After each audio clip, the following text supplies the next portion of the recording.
Good evening, ladies and gentlemen. Welcome back to the Racers Driving League. Welcome to Season 20, Round 16, the Azerbaijan Grand Prix from the Baku City Circuit. And for the second week in a row, I have mussed up the intro. I'm your host, Zach RC, guilty of mucking the intro up for a second week in a row. And I'm joined by Ben, who does a lot better than me at these intros. And there is no game for... Oh, what is going on today? What is happening here? We're on a pretty shocking start here, Ben. I won't lie to you. What's happening? Why is this... Bear with me. I don't know. I'll figure out still what's going on. This is... okay, we're up. Okay. Sweet, we're up. Okay, no worries. Okay, we're good. Okay. That was a very weird start, but we are here, and we are set to go for what should be an exciting start to the evening. Qualifying about to get underway, and we'll see exactly who's the first car on track. That is Dan first out onto the circuit in his Mercedes. But yeah, Baku, it should be an exciting race. I haven't seen an Azerbaijan Grand Prix on this game yet, and I haven't seen one in almost a year, Ben. So this will be as new to me as it is to you in terms of spectating from this perspective. But it should be a fun time. Obviously, Dan still chasing Grumio, but sort of aimlessly in the championship at this point. Currently, the gap sitting at 124 points between Dan and Grumio in the standings. So quite a big gap to try and close down there. Grumio's on course to win it by Mexico if things carry on the way they are. But the constructors obviously looking quite close on a number of counts, as we were talking about before we went live. Yeah, so it's a bit of a midfield tussle. I believe it may be Aston Martin and Williams, if I remember correctly. Maybe wrong on that one. I don't know. Well, sorry, so he said between what team? Sorry, Aston Martin and Alpine. Sorry, there we go. Aston Martin and Alpine. Yeah, I mean, don't know why I got Williams. That is the closest one. The closest one in the standings right now are those two teams. It's currently 2 points separating the pair of them. Alpine in front by 2 with Ethan and PJ. Both drivers are in tonight's race, so looking to try and expand that gap if they can.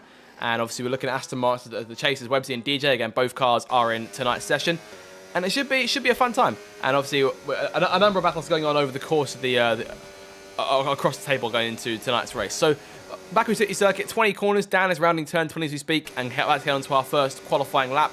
One of the street circuits on the calendar, and one of the tougher ones to navigate.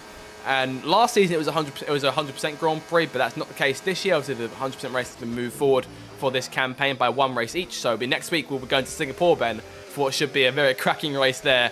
100% around Singapore. It's going to be mentally taxing and challenging for the drivers. But this race will be quite challenging too. The street circuits always are. It's always quite botched up, quite close together. Of course, that castle section iconic. There's a number of good places on the circuit, and obviously in Formula 1 in real life, it's served up some exciting races for us in the past. And I'm hoping we get one here too. Yeah, let's hope so. We can only hold our fingers crossed and hope these drivers deliver. I'm sure they do. They do week in, week out. Should be a barrel of fun here. As Dan comes through, he's completed the first sector and heading up towards turn 7 for the car section for the first time on a flying run. We'll see in terms of what he can pull off. Got a number of reserves in the race tonight. Quickly is back after winning the past 2 Grand Prix as a reserve. He managed to obviously win last time out in Monza. It was a very exciting race. Obviously, tyre wear was the big talk for that race, Ben. We had 2 punctures on the final lap, and Imri, of course, failed to reach the checker flag, crashed on the closing lap, and Cott, obviously, we watched him coast the line on 3 wheels as you see Dan sliding through through turn 15 there. I dare say he may have got some damage from that.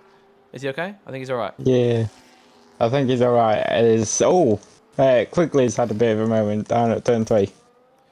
Quickly, obviously, having won the last few Grand Prix, off the circuit completely there. Big concern there for the man driving the Mercedes in tonight's race. But he's been up there challenging both at Zandvoort and at Monza, so we're expecting him to try and do the same. But I asked him, obviously, we got to the end of last week's race, how he handles the street circuit. As Dan goes fastest, 1:39.3 on the board for him. And yeah, and he said to me with confidence that he feels more confident and better at the street circuits than he does the purpose-built track. So that could be an ominous sign for the field. But we've seen the same sort of thing out of Grumio in the past. So he could be in for another exciting race between the reigning champion and the 2-time race-winning reserve. Yeah, we could. Yeah, those two look to be very close on pace. Look to be nothing to separate them pretty much. It all comes down to the race who plays out with better strategy here and there, who gets better time safety cars. If indeed we do get them, there's yellow flags to go low and take the 3, but that's just for drivers. Sector 1, sorry, just for drivers getting out of the way. But yeah, those two could be well at the front after again. So we'll have to wait and see here as to which one of them emerges in front. And in this case, quickly waiting here for a bit of a clean track to go around as the Alpine in front of him pulls away. That's Ethan, who's about to come through to begin his first lap of the circuit. Ethan running in P12 in the Drivers' Championship right now, 30 points from scored this season, 8 clear of his teammate PJ Khaled, as Che goes fastest, 1:38.6 on the board for the Williams driver. Ericsson's the third car to put a time, 1:40.5 for Ericsson. And the lone McLaren in tonight's race, Alvar not with us for tonight's one, unless he's joining us later on, I'm not too sure. Haven't heard anything in terms of that regard, but we'll keep you updated as and when we get information. And just the two reserves being Quigley and Huff in the Aston Martin. Of course, Huff ran, he ran quite well over the course of last week's race. And we'll see if he can carry on in this week's Grand Prix as well. Yeah, it went a bit under the radar, did Huff. Was able to stay with the top 6 for fair bit of time as DJ goes to the fastest with 39.8. There's definitely more time in Dan's lap though. Obviously turn 15 had a bit of a snap, hit the wall slightly, but the overall lap I don't think Dan will be particularly happy with. So we'll see if Dan can find some improvements, but obviously the main aim for right now will be to just get himself into Q2, which I think he should do with relative ease. Obviously we'll lose the bottom 4 drivers as it stands, so if Alvar joins us then we'll lose the bottom 5. At the end of the session, top 15 regardless, either way we'll go through to the next part of qualifying for those of you who are new to an RDL qualifying session. A number of cars here out on circuit. HP Cook is one of them there in the Kick Sauber. He's been on a run as of late. 4-point scoring finishes in his last 5 Grand Prix. P9 at Silverstone, P14 at Spa. Unfortunately, not one of his best runs, but points the last 3 rounds. 8th place Hungary, 5th place Zandvoort, and 6th place last time out of Monza. Obviously, results improving as we look to the second half of the season for HP Cook. But Sauber, though, Ben, are still in trouble. 7 points between them and Red Bull in the race for 4th place in the Constructors, because obviously Curtis and TJ have been on a tear the last few weeks. Podiums for each of them, but 7th and 9th in the standings, and all of them chasing 10th Cannon for P6. But the main focus is on the Red Bull guys, and we'll see if they can try and close that gap, perhaps even overhaul Sauber and knock them down to 5th place. Yeah, let's see. Red Bull have been on an absolute stonking charge as of late, so we'll see if that can continue on into Baku. Currently, both have knocked that lap down. Curtis is currently on his first fan lap at the minute, and he's just going through sector 2 at the minute. So we'll see where Curtis stacks up on his first effort. Makes his way down towards turn 15, one of the tough braking zones on the circuit to get right. Obviously, taking that curb the wrong way could land you a one-way ticket into the barriers on the outside of the racetrack. So make our way into turn 16 to cap off the second sector. 115.7 on the board for the Red Bull driver. Yeah, a bit oversteer there on corner exit as well, as you saw, Ben. Yeah. Got a bit too much on that curb on the side of the rear, and that's going to cost him time all the way down the straight. Long straight charge down towards the line. You want plenty of battery left to that run towards the line. And I wonder how crucial that battery will be later on in the calendar year. Obviously, when we reach the point where the F1 26 DLC comes out. Obviously, we've had 2 races in real life. We've had 2 Grand Prix, Australia and China, to sort of get an idea as to how the battery systems work. Oh, Pope out in the castle section. He's gone. Oh, I don't know. I'm stupid. And Imri's there coming in for him. Imri! Off in the barrier as well. And that is a case of not seeing the yellow flag. Imri. 5 place grid penalty for collision with Pope. Pope, who is already out, so not entirely sure that the stewards are. I think the stewards might need eye testing in all seriousness, because Pope was stopped and retired. But Imri, there you go, with a car that looks for some reason looks a fair bit. It just gives me seeing that Sauber with no front wing on it. It gives me vibes of this year's car. I'm not quite sure why, but I don't know. Is that because the Saubers didn't used to have a front wing? Is that why? No. It's literally just an aesthetic thing. I don't know. I'm just sort of imagining a smaller rear wing on there now. I think just because we're used to seeing these new cars. So obviously, in the castle section could have done exactly what Pope did, and he would have been out in Q1. So Pope is already out, unless miraculously the bottom 4 do not set lap times, in which case he may well still go through, but it is unlikely. So yeah, I mean, that'd be a tough start for things for Imri, but Pope is definitely out unless, like I said, unless the bottom 4 all don't set lap times. But Huff's on course to change that, to make his way up the castle section successfully himself, making his way in through the chicane at the exit of the castle section. But yeah, I mean, difficult stuff. I mean, he's got floor damage in his telling us, so that could be a lot more costly than perhaps just a standard wing replacement. And whether he'll be in the pits to try and fix that before going back out on track, whether he'll work, whether actually see him back on the racetrack again is a question. Because, I mean, he hasn't got a time in yet either. So Imri obviously has been a monster in qualifying over the course of the season, more poles than anyone else this campaign. But I mean, yeah, so that's not looking like it's that so far. Difficult stuff to get a marker down on. Yeah, absolutely. I think obviously I don't. It really looked to push the car a bit too much, despite obviously Pope having his moment. Going into castle section, it looked like he was going to run wide anyway, and then probably got out by the yellow flags. Didn't expect to see a wild Williams there sideways into barrier. I mean, to my mind, it wouldn't have done anyway. It depends on how he has the track map in his on-screen display. Because if he has the relative one, that it might be a bit tough to see because it will only appear on screen a few seconds before it happens. Yeah. But if he's got the full screen one on, and I mean, I don't know, it's a weird one because obviously he'd been concentrating on his lap, I should think, and obviously Baku you need a lot of concentration for. Anyway, he's actually back out on track. So Imri has made that change very quickly. As Alvar has joined us, so we have a full grid 20 cars. So yep, just the two reserves. Then just quickly and Huff's currently in P5. So Huff's made some great progress here early on from his qualifying session so far. Look at Lucky. Lucky there, P7, yeah, fantastic. Good lap. Good lap from Lucky, but obviously we'll come down to the next session as well, where he gets a chance to race in Q3. Obviously, points scored last week, so the Scuderia rejoiced as Lucky came home in 8th place once all things were considered, and the reserves excluded, of course, from the order at the end of every RDL race, as per the regulations. And from there, Ferrari closed the gap a little bit to McLaren in 9th place, 4 points separating those two teams with currently 8 rounds to go. No, excuse me, that is 9 rounds to go. So yeah, plenty of time for things to change there, and plenty of time for more scores for Ferrari or for McLaren. Obviously, Ferrari have both the drivers in the race tonight, which could lead to more advantage for them, especially because these races, if memory serves, Ben, are races of attrition. So you've got to try and just keep your nose clean and make sure you're there at the end. That's the main thing. And if chances are, if you're there at the end, you've got a better chance of scoring points than you would at other circuits. Yeah, exactly. Yeah, I've driven around here in RDL before. Anyway, absolute chaos. I believe it ended sector 1. I think we had about 11 cars pile up. It was an absolute nightmare to try and avoid. I didn't avoid it. Well, there we are. One of my mates though who did complete the race did avoid it. JB is having. Speaking of having moments, JB's had about 3 moments with the bloody rear end on this lap. He had one at turn 2 just before castle section and coming out of castle section.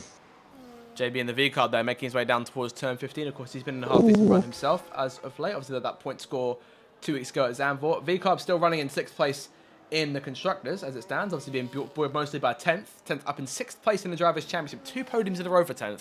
Fantastic run for her. And she's having the season of her life so far in this campaign. Yeah, she is. Yeah, and hopefully that can continue. 10th has delivered brilliantly so far for the RB. Just being in the right place, right time. Qualifying, she tends to make a lot of moves up on lap 1. So maybe just trying to avoid all the chaos is the best way to go.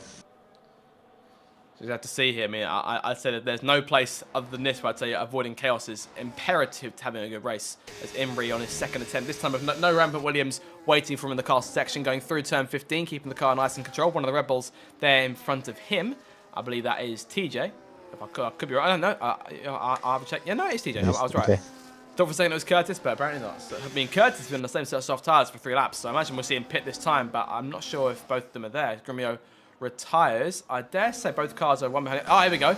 Yes, team play from the Red Bulls here. Curtis giving his teammate, well, I thought he was going to give his teammate a tow, pulling into the pit lane as TJ comes towards the line. It'll be 8th place for TJ, and Imri goes up to 2nd, so saved himself after a tough start to qualifying there. So Imri into P2, but still about a 10th or 2 back from Quigley, who's on top right now. Grumio down in P4. AT P5, he's doing a good job so far. The drivers from 3rd, 4th, and 5th, both Haas cars and both Williams cars have retired from qualifying. But Pope obviously going out to have a work on his hands in the Grand Prix. And as of right now, it's Ericsson, Alvar, Pope, Cottony, and 10th in the bottom 5. Yes, so at the minute, obviously, 10th, I believe, has been out on track already. Maybe just dip fancies out, trying to get used to the setup, something like that. Pope is already out. Ericsson has definitely got more time, and so is JB after his moment, or moments, should I say? Sorry. Alvaro gets a lap, and so is Connie. So still plenty to be done in these closing minutes of qualifying 1 as we near obviously the end of the first session. 15 cars going through, and obviously 5 now going out thanks to Alvaro joining us midway through. And we'll see if he gets a lap. And he's out in the circuit, so both McLaren's got a chance to score points in tonight's event. And they need him. Obviously, that gap's not getting any smaller as it stands right now. 4 points to the gap between McLaren and Ferrari, and obviously no one wants to be finishing bottom of the constructors in an RDL season. It's 30 points to Aston Martin in 8th place from where they are, so I'd say they're better off defending for the cars behind as opposed to fighting for 8th place. I'm seeing concerns from Quickly saying he's made a mistake with his tyre allocation, so it may have impacted his strategy for the race ahead. But we'll have to keep an eye on that and just see as to what happens as Imri pulls the car over. We're seeing a lot of concern out of the Quickly camp at the end of this first qualifying session. We are nearing the end of it here. I'm not quite sure how long's left because they've got yellow flags in both Sector 2 and Sector 3 as Imri is going incorrigibly slow, which is a rarity for Imri, as TJ charges towards the pit lane. He's doing the complete opposite of that. He's just trundling along as JB retires. JB's in P15 right now, so if any of those bottom 3 improve, he is out to qualify. Any of those bottom 5 improve, sorry, then he's out of qualifying. Pope can't, so it's down to Alvar, Cottony in 10th. So 10th may well knock her teammate out here in the last moments of qualifying here. That'd be tough to stomach. Yeah, indeed it will. Has Imri run out of fuel? There's every chance. He has run out of fuel. So I think he has, yeah. Wow. Well, that is the first time I've seen that in quite a while. Imri, what are you doing? He's staying on the circuit? Imri, you good? I'm concerned, for one, because Imri is... Is that right, or is taking a flag? I'm not entirely sure. I mean, I'm still seeing yellow flags because he's still on the circuit, so I'm actually how long got left in qualifying. That's bizarre. But he's... Okay, no, there we go. Okay, we're in the last minute of qualifying now. Then we got a problem? Has he got a problem with his wheel?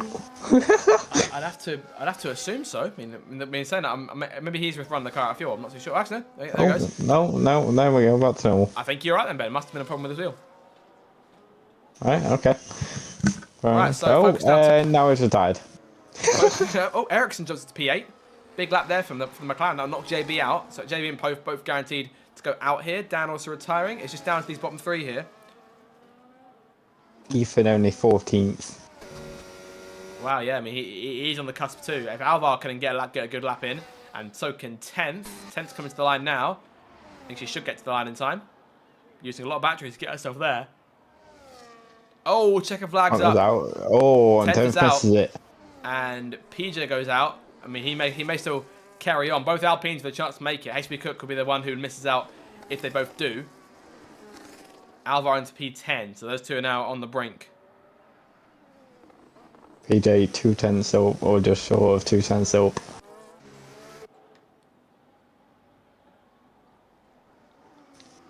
So both cars sort of one behind the other here, going into the last part of going onto their last lap through Sector 2 into the cast section they come.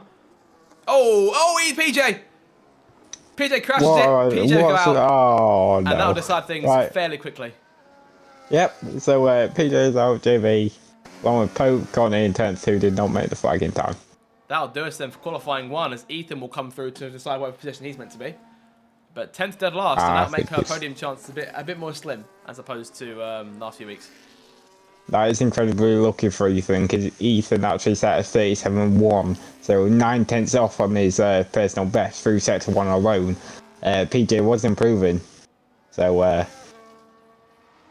one Alpine's out, one Alpine's in, albeit they could have definitely swapped around. Let's wait and see as to how we go from there. As Ethan crosses the line, he stays in P15, but it's going through regardless. And yep, that'll do us for qualifying 1. So Ethan quickly fastest, Imri in 2nd place, Che 3rd, Grimio 4th, and AT rounds at your top 5. And going out, as you said, Ben, PJ, JB, Pope, Cottony, and 10th. So there's a number of drivers who we expect to see a bit higher up. 10th will be obviously in trouble for the Grand Prix, starting dead last. But we'll see as to how it impacts her going forward. Both McLarens in the top 10. There's a chance we could be looking at a McLaren Q3. We'll have to see. That's one to keep an eye out for.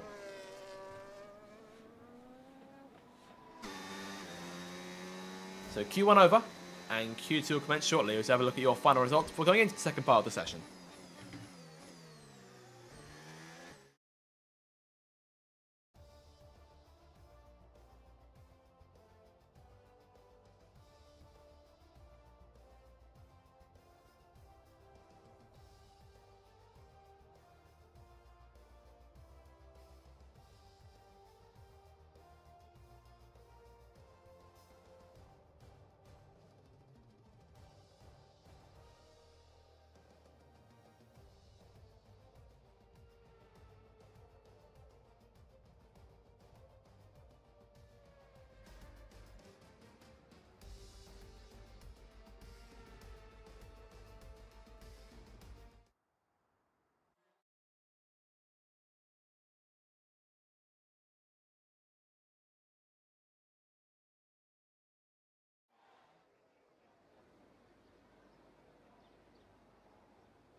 And we'll see from there who will be the final 10 to take things on in qualifying 3 as the first few cars quickly finding the circuit. Imrie first. No, sorry, HP Cook first car on the track. Sorry, I'm so used to the Sauber being Imrie first down track as opposed to HP Cook, which makes a change for us, Ben. Would you say? Yes, it does. Yeah, I won't lie. I was fairly surprised when he first came out and tried to see him so early. So he may be doing a huge run. I like to think he would. Otherwise, he won't be out straight away. So we'll see from here then who will be the one to go fastest in Q2. Ethan Quigley was fastest in the first part of the session by a few tenths to Imrie, who obviously had that concern. And let's not forget, Ben, he's got that 5th-place grid penalty thanks to that collision with Pope. Obviously, not the most contentious decision from the stewards, given that there was a stranded Williams there, courtesy of Pope in this very cast section here. But you know what I mean? You know that is the F1 game for you, and Imrie's going to have to qualify as hard as he can, and it'll be at best for him P6 on the race start. So he's going to have some work to do in the race here. Yeah, well, yeah, but this obviously this track, well, just how important qualifying is. You can make moves here. Many turn 1, turn 3 can be a shout. Castle section if you're feeling brave, and if you don't want to cut another 11 cat power up. But there's places everywhere to rotate, so not exactly the end of the world. Plenty of opportunities to pass, but also plenty of opportunities to make mistakes, as we've seen several times. That castle section is as dangerous as ever. We've seen both Pope and PJ go out there in the first part of qualifying. Both cars are out, regardless of lap time. Obviously, PJ was the first car out, and Pope crashed on his first lap. So tough start for the former champion, and Imrie caught up in that mess as the first few cars head through for their first flying lap. Still got a few cars in the pit lane here. Alvar, Huff, Ethan, and AT still in the pit lane, waiting to go out for their first runs. As it stands right now, they're currently staying as they are. No change made on that front. A few cars still on their out laps waiting to go out for their first run. TJ, Lucky, Ethan, and Grumio. But aside from that, everyone else is on time runs for the time being as you run on board with HP Cook as he goes through turns 5 and 6 and up towards turn 7. Looked fairly clean through that first sector. Look, obviously, he's running a U-set tyres, you can clearly see in the tyre grip. But he's taking a lot more cautious. He's slightly tapped the barrier, which is going to hurt a bit down here. But should be alright so far. Got a lot of his battery saved as well for the main straight.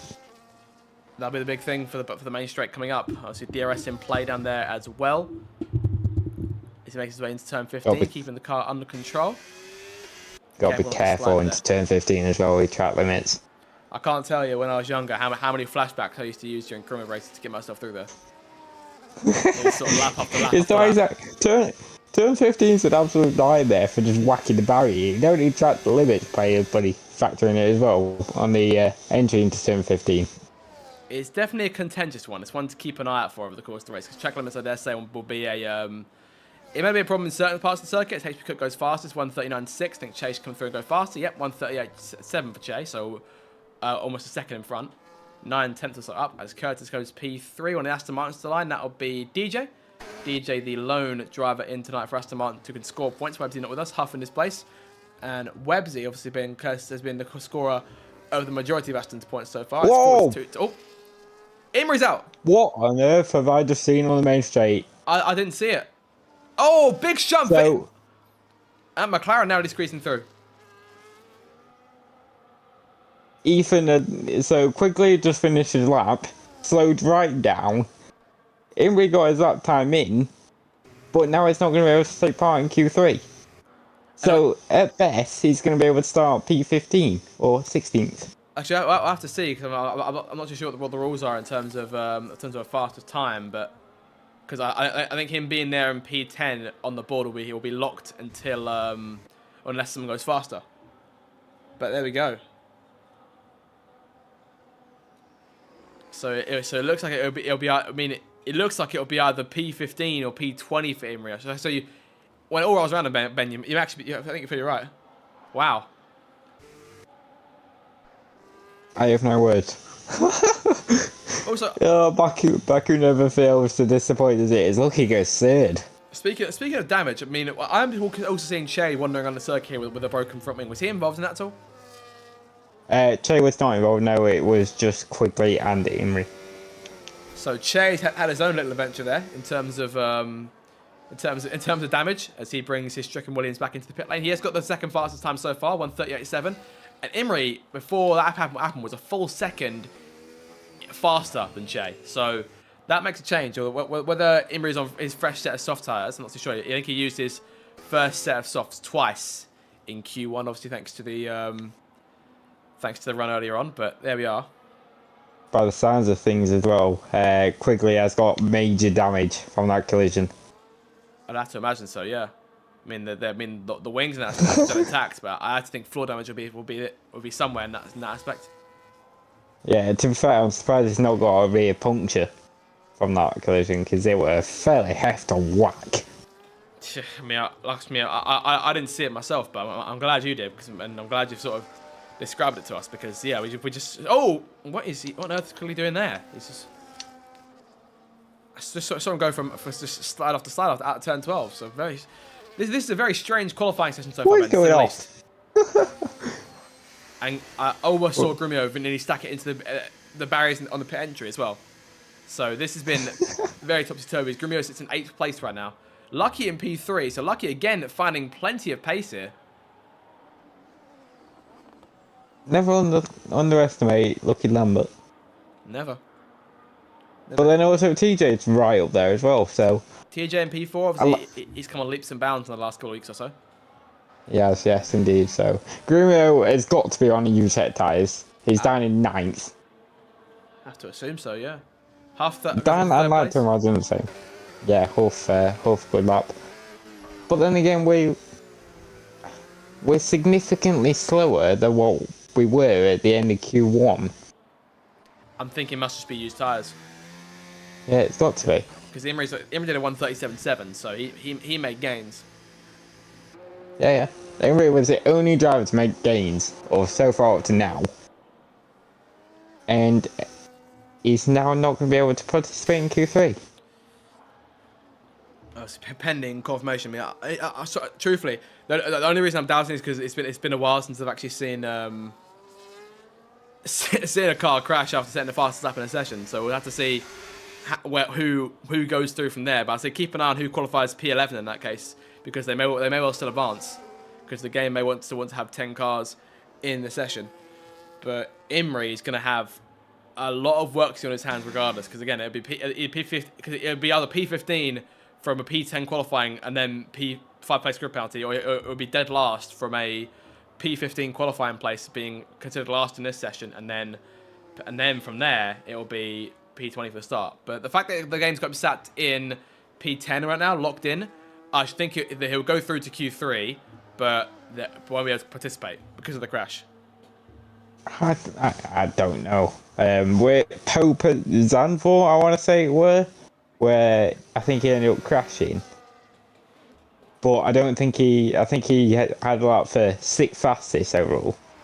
But then he ended up getting beaten overall on time, so he was out anyway. So I don't know.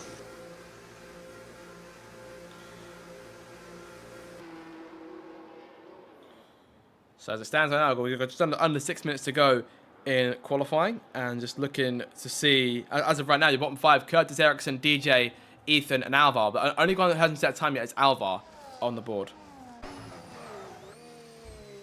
So we'll have to wait and see. Yeah. He's on circuit now, so we'll see if he makes any improvements. Yeah, Alvar's had a couple of adventures on this lap. That's a slight bit wide where he wanted to be. That's going to cost him dime all the way down here. I believe is it 1.2 kilometer long straight? If I'm not mistaken. Something along those lines. Yeah, pretty much exactly the same length as China. But then he also had a moment in Castle section as well, so he went slightly wide to come out at exit. P7 though. But it does not matter because it's P7, so Greenway is now at the bottom 5, where you barely ever see that nowadays. He's on a lap now, so we'll likely see him make big gains in the first section. First sector, and then from there we'll see. Overstay from okay, just in round 2 and 3. It's just this qualifying session's been all over the shop so far, and I should think that Grumio will go faster. He's almost half a second up in the first sector, so there we are. So I should think we'll see him go back into the top 10 shortly. Yeah, I think so. Yeah, with his lap time as well, it's looking really good. Unless he has a moment himself. So he's gone through the cast section nice and safe there, so no concern for the time being. He's down to P12 now. You saw the Mercedes of Dan come to the line. Dan has gone fastest here, 138.5 on the board for the Mercedes driver. And that means that Grumio goes down to P12. HP Cook, Grumio, Curtis, Ericsson out, Ethan. That's always they lost it at turn 15. See, we talk about it. We kept on saying that it happens at some point to some people, and Grumio appears to be one of them that's been effective, if only briefly. Yeah, we'll see if that does anything to his lap time. Chair retires, obviously set in P2, so all good there. Currently 2/10 of the fastest time, which was his at one stage. Grumio down towards the lines, complete his effort, keeping it as well all the way to the inside wall. But no, boxing. Okay, right, no, he's making a check. Okay, never mind, he's coming in. I had a slight inclination that it would. We just have tight word just that inside ball there. So I feel like that lap wasn't to be for Grumio. I believe at end of sector 3 or only 300 up because of that moment at turn 15. Well, there you go then. So Grumio will likely see back on the track at least one more time. It's rare we see him in any sort of jeopardy in terms of a qualifying run, so this makes a change. AT currently P9, his teammates, both cars nearing the bottom 5 with 3 minutes to go. It's still Dan fastest. Quickly he's in there in 3rd place, having recovered himself from that incident earlier on. And Imri obviously still locked at P10. No one's been able to catch him so far. Dan's time, even with Imri at the session, is still 8/10 down on Imri. So work to be done for him to try and upend him in that sense. But yeah, it's just been a topsy-turvy one. So at least, I mean, we may get a very jumbled up Q3 here, Ben, if we're lucky. We may do, and just looking at the weather as well, it looks slightly overcast. Doesn't look dark enough to rain, but that is another thing to watch out for there as well. Shouldn't think we'll see rain over the course of tonight's race, but obviously I could be wrong on that front as Ethan comes towards the line, currently P15, P13, finds a second, but still stays in P13, but still faster than Grumio. Grumio is back out, I think he's coming back out on the circuit now. Yes, he is. He's ending up the pit lane as we speak, so he's got to get this one right in order to go through. He's P14 at the moment, so I think we see some big changes out of him on this 3rd and final run. It's going to be interesting because if he gets this one deleted now, then that'll be Grumio starting P14. Our 2 qualifying maestros already down the order as it stands, as he goes side by side quickly through turn 3. I wouldn't advise that between those two. Interesting stuff. Yeah, good job is only on his out lap. I mean, I'd say good thing that neither one of them collided, because I wouldn't like either one to be go out in that sense. Ethan quickly is safe in P3, but Alpine Ethan currently, as it stands right now, chasing the Haas of AT going into the caster section as DJ retires. But DJ in P7 right now, so he's all good. I mean, we may see a number of cars improve underneath him, but as of right now, he's good. but just keep an eye out for, because obviously Alvar's coming through. Alvar's always good on the last lap. HP Cook's fast. Ethan, I mean, realistically, any of that bottom 5 could come through and put him down plunge him into those P11, P15 spots, going out and not advancing to the shootout session. Yeah, exactly. Same time, obviously, those drivers up in the top. I'd say Curtis is not going to go back out again, so neither is Dan. And I'm surprised quickly he has gone out again. He's got no real reason to, but he has. Lucky Lambert obviously was third temporarily at the end of his first lap. TJ's got pace in him, so has AT, so it could be a bit tight for him. It's no margin for error. Alvar, of course, leaving that last corner as well. He's got 20 seconds to get to the line, which he should do nice and safe here, running on board with the McLaren. Curtis retiring. He's there in P5, all safe right now. Both Red Bulls look to be alright, unless TJ bottles his last lap, which I doubt he will. He's there in 8th place as it stands right now. Up towards the cast section. Lucky's next car's come through on a lap as it stands, so run on board with him is make our way down into the last chicane. This last of S's here. Turns 18 and 19, then towards turn 20. That little right-hand at the end of the lap, and of course the blast to the line. He hasn't got a lot of battery saved up, so can't really go full overtake to the flag, but he's looking like Q3 for Lucky here, which is fantastic stuff. Big progress made, and P6 for Lucky. And I doubt we'll see cars below him improve enough to knock him out and go down in Q2. Next car to the line is TJ in the Red Bull. He's currently about quarter of a second up on his lap. Alvar is going through sector 1. Ericsson's 6/10ths up, so he's found some time here, and that might be enough for him. If he can get a bit more out of it, then he could be in quite a good spot. If he can get another 10th or 2 in this final sector, the sprint towards the line, he might do it. He's got plenty of battery left to spare. TJ towards the line. TJ goes up to 7th place, 1 place up, so knocking DJ down a place.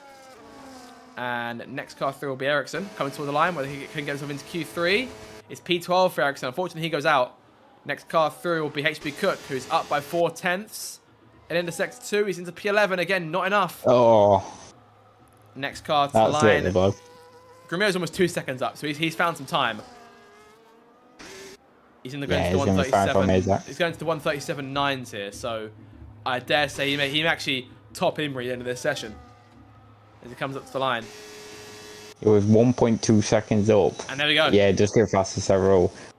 Still slower than Imri. Yeah, not quite fast overall. So Imri's still there. So obviously not doing enough to knock out himself. And Alvar crossed the line. Did Alvar make it? I don't think he did. Oh wow! Alvar shoots to P4. What a lap from Alvar. And again, Alvar qualifying Maestro on it once more. And he'll go through. So Grumio quickly. Dan, Alvar, Che, your top 5. Huff, Curtis, Lucky, and TJ go through. And Imri, as he crashed, is being classed as out. So P15, it's looking like P15 for Imri on the race start. AT, DJ, HP Cook, Ericsson, Nathan are your normal bottom 5. But there you go. Qualifying 2 over. And qualifying 3 will start shortly.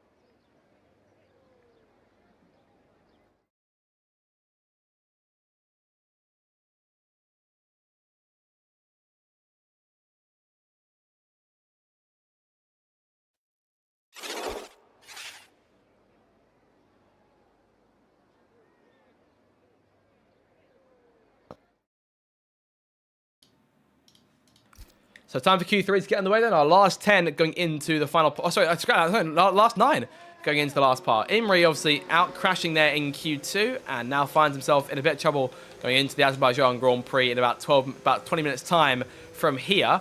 And yeah, we've got a fast 9 bin going into this last part of the qualifying.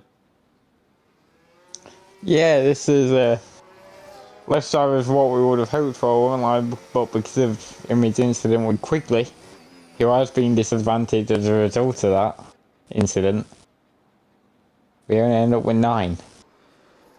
So it makes a change for us then. And obviously still a number of drivers with a good chance to try and take pole. I'd say Grumio and Quigley and Che and Dan are your favourites. From there, we see Lucky obviously made it to Q3. The 2 Red Bulls also up there as well. They're in good spots. Huff in there for Aston Martin. Obviously, can't score points, but so you can. Alvar can score points. So big for Alvar and Lucky that for either both those drivers try and outdo the other, because that'll be points on the board for them in the Grand Prix if they can stay where they are. Yeah, it will be. This is massive for Ferrari and McLaren.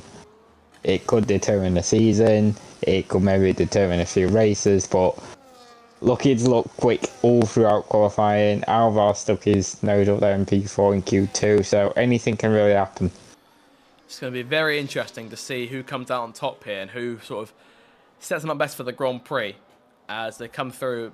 Lucky is one of the few cars on the pit lane, the same thing with Dan, but everyone else is out on circuit and they're being led around by the Williams of Che as he makes his way out of turn 19 and into turn 20 to begin that first flying run of the session, the first point of order, the first call for the first run.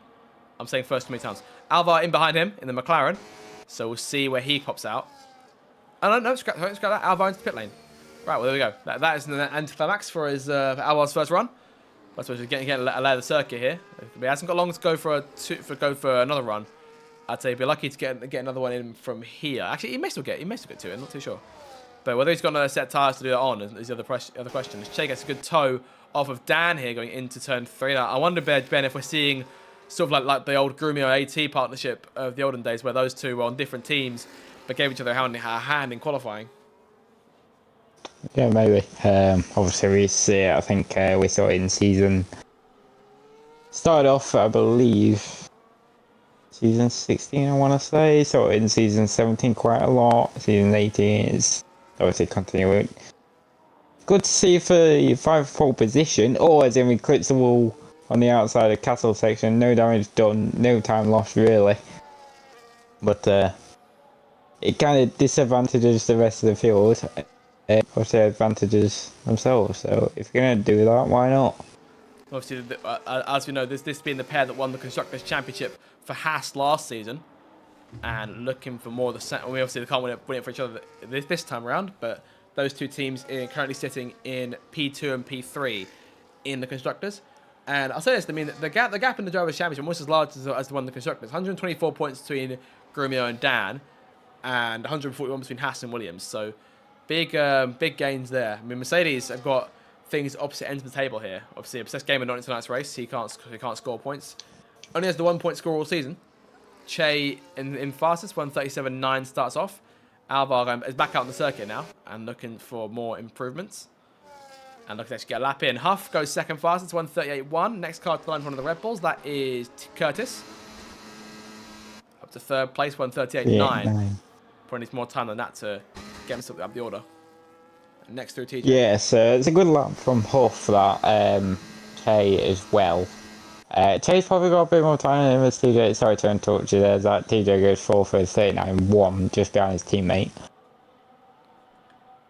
No worries, Torben. We'll see Grumio through next. And let's grab that Ethan quickly coming through next.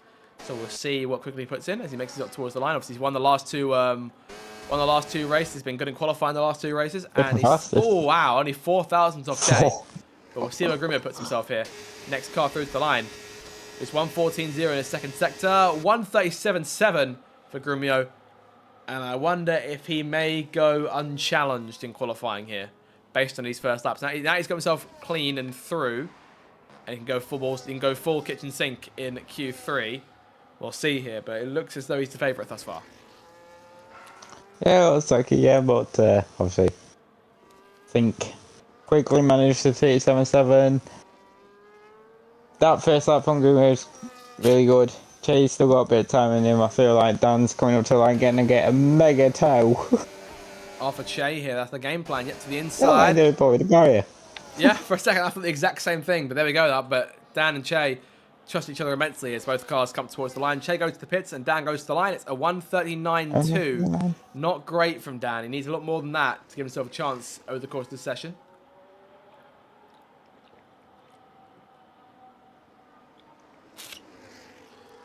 There we go. First lap's almost entirely complete. Only cars yet to come through are Lucky, Lambert and Alvar.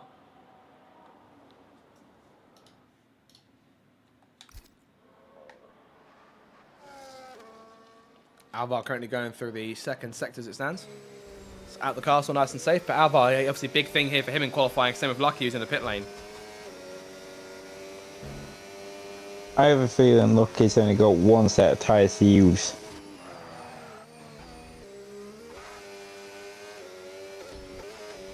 Perhaps, yeah. I mean, he's there in the pit lane. Hasn't come back out for another run as of yet. Alvar, though, is coming through sector 3 and looking for a big lap here. Obviously, it's P4 for him in Q2. So that would be huge for him if he can get himself in front and go further than that. Up towards the lines, complete that lap for McLaren. And it's going to be a 1:39.003. So enough for 6th place right now. But Dan, the slowest time on the board so far. Yeah, it's a good lap from Alvar. That obviously, I think he'll take P6 where McLaren are in the constructors. Any point matters. Red Bull looking good as well with both kicks. Alvar's not participating in Q3. Imrie potentially starting down in either 15th or dead last. I'd like to think he'll be 15th. So Red Bull look really good. Lucky Lambert's just out on his lap in a minute, and it's your normal top 3, just almost reverse round. Well, there we go then. That's one good way of putting it. And we'll see from there. We've got 4 minutes to go, so it could still change in the last part of this session.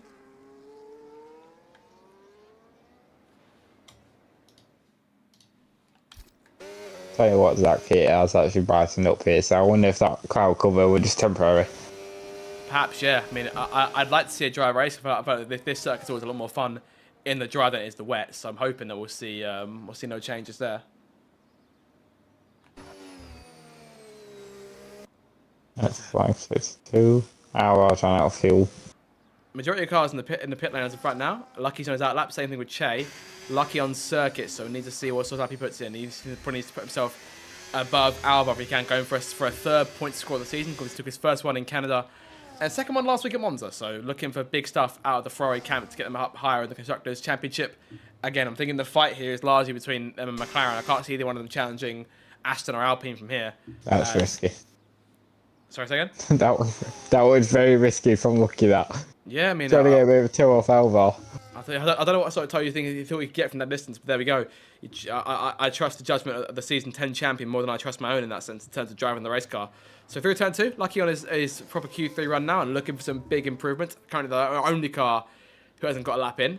There's 3 minutes to go, so I think we're looking late here we'll be looking at final runs in a matter of moments, I should think.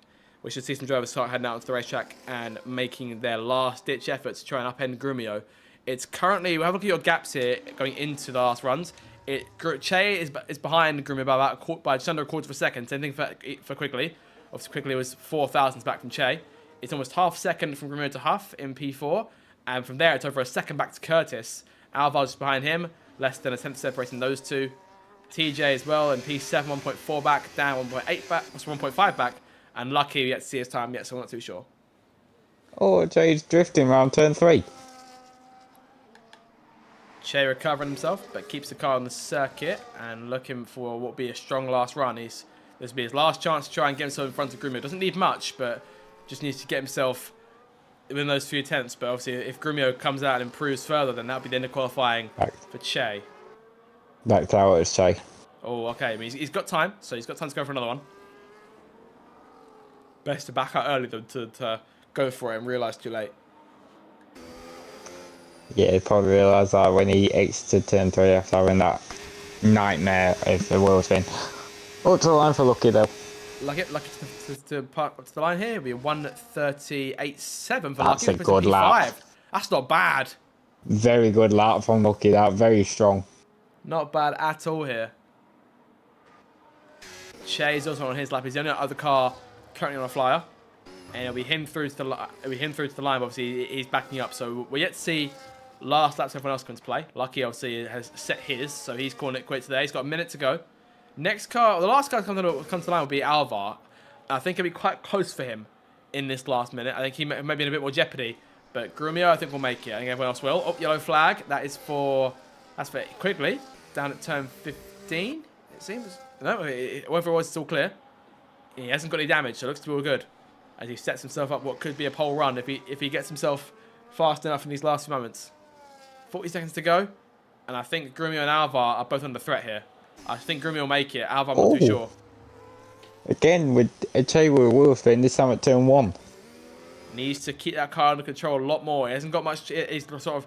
This is his last chance to get him back on pole. Got 20 seconds to go, and Grumio's going to reach the line to complete his to begin his final lap. Alvar may not be as lucky. I have to see here. Che's backed out. Oh. One competitor's gone. Well, Dan's gone through, yeah. And Grumio starts his last lap. Where's Alvar? Alvar might make it. He might lose out. Up to the line. Oh, with a second to spare. Alvar starting his last lap. Right, checking flags up. Oh, that was tight. That was so close. Right, 9 cars come through. Lucky, obviously, his time will probably go into the pits and call it a day. P5, as of right now, is peak position. And that would be great for him if he can hold on to that. Next car through will be Dan in the Mercedes and Che behind him. Che, yep, you're right, Che. Ben, he's 3 seconds down from Sector 1, so I shouldn't think we'll see any more out of him. Yep, quickly he's improving, but not very much. Slight gains from the Mercedes driver as he goes into the car section. Took it very quickly there. May find a bit of time. As Dan is 3/10 down, but needs more than that. So I'm guessing the time he needs to gain is all in this last sector here. He's got plenty of battery left for the run up to the line. Where is Che? Che is 3.2 down. So Che looking good for second place right now. Grumio improving by 600ths in that first sector. Alvar's down by a quarter of a second. Curtis is up by 4/10. So he's finding a fair bit. Dan towards the line here. He's the one who needs to try and find some more time. He's making it up to the flag. It's P6 for Dan. Not quite what he would have wanted. I'll show you that to be higher up than that. Che in the pits. Quickly he's up by almost 4/10. That'll be enough for him. Grumio, not quite sure what he's doing. I'm not sure what his time's like. Huff into 4th place. Kurt's P5, Lucky P6, Dan P7, TJ P9. Quickly fastest, 1:37.6. Grumio half second up, they're leaving sector 2. I think he's got it back. I think Grumio's got this. Wow. Up to the line. What a lap this is going to be for Grumio. 1:37.2. That is solid. Jesus, Mary and Joseph. That is a ridiculously unless Alvar can fast come lap. through and claim it for himself. 8th place for Alvar. Well, Grumio takes pole then. And that will be big for Grumio as he looks to advance on his championship rivals with Dan down in P6, Che obviously alongside Che in P3, and Imri down the order completely. That's your top 9. Grumio quickly. Che, Huff, Curtis, Lucky, Dan, Alvar, and TJ. That's your qualifying session. And we'll be back in a few minutes' time to get the Grand Prix underway.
So time to get the Grand Prix underway then here in Azerbaijan. Round 16 of Season 20 in the Races Driving League brings us to the Baku City Circuit. And after qualifying, with only 9 cars making it into Q3 thanks to Imri's crash, we had a bit of a topsy-turvy one in terms of qualifying. And hopefully the race will be as entertaining. It's looking like a cloudy race from what I can see here, but no signs of rain from what I'm seeing, Ben. So I think we're looking at a dry one. And it should be, as I say, an exciting race. Of course, 100% last season. Not in this case. We are running the half-length Grand Prix, as obviously the 100% race has been moved forward by one. Singapore next week will be a full Grand Prix, so would this be a sort of taster run for the for these circuits? The formation about to get underway here, and heading down towards turn 1 to get us underway for this Grand Prix. So have a look at your starting grid then, as well as the starting tyres of the race. Grumio starts in P1, hard tyres him on the race start, so going for slightly longer on his first stint. Again, this is one of those circuits where you're looking at sort of a split between mediums and hards. Chase lines up P2 for Williams and looking for some big gains here. Huff in third, highest qualifying reserve in the field. Quickly down to P7, so I think he may have taken a penalty at some stage. I've not recalled. That'd be for the crash in Q2, yes? Ben, you want to verify that? Yes, there we go, right, makes sense. Curtis in 4th place, good qualifying for Red Bull, as they obviously sit 7 points back from Kick Sauber in the Constructors. Big chance to gain place to both those two cars at the points. Lucky P5, scored last week at Monza, could be big for Ferrari. He's trying to move to in front of McLaren, but Alvar in P8 to keep an eye on. Dan in P6, quickly he's won the last 2 races, but he sits in 7th place for qualifying after that penalty, after that crashed Imri in Q2. Alvar starts 8th place, medium tyres for him, and looking for some gains himself. And again, looking to try and hold off the Ferraris, get in front of Lucky and beat him to the flag. TJ P9 for Red Bull, again looking to try and help with that charge with Curtis in 4th. AT starts in P10. There's been a sort of topsy-turvy one for Haas so far. AT's been under the radar for the most part in tonight's session. Hopefully we'll see him push forward in the Grand Prix. He chases 10th Curtis and along with TJ for 6th place in the Constructors. DJ lines up P11 for Aston Martin and himself looking for some points. The only Aston that's can score today. HP Cook lines up P12, again down the order for him, but the higher qualifying Sauber for once. Ericsson in P13 for McLaren, and again same sort of thing for him and Alvar. Both cars fighting for points and could be around to score some at the end of the Grand Prix. Ethan P14. Alpine still sitting there 2 points in front of Aston Martin. That's their job to try and stay in front tonight, but with DJ higher than them, it could be a tall order. Imri P15 obviously had that penalty for the crash of Pope in Q1 in the cast section. Tough break for him there, but he has to try and recover that. PJ P16, same mission in terms of with Ethan together, but looking to score some more points to get on level with his teammate. JP P17, tough qualifying for him. Hard tyres him on the start, one of 4 hard tyre starters in this race for VCARB. Pope in P18 obviously crashed in the cast section, sporting quite a nice livery there. One of the special ones, I believe, going into this race. This one of the, I think it's the one here running back if memory serves.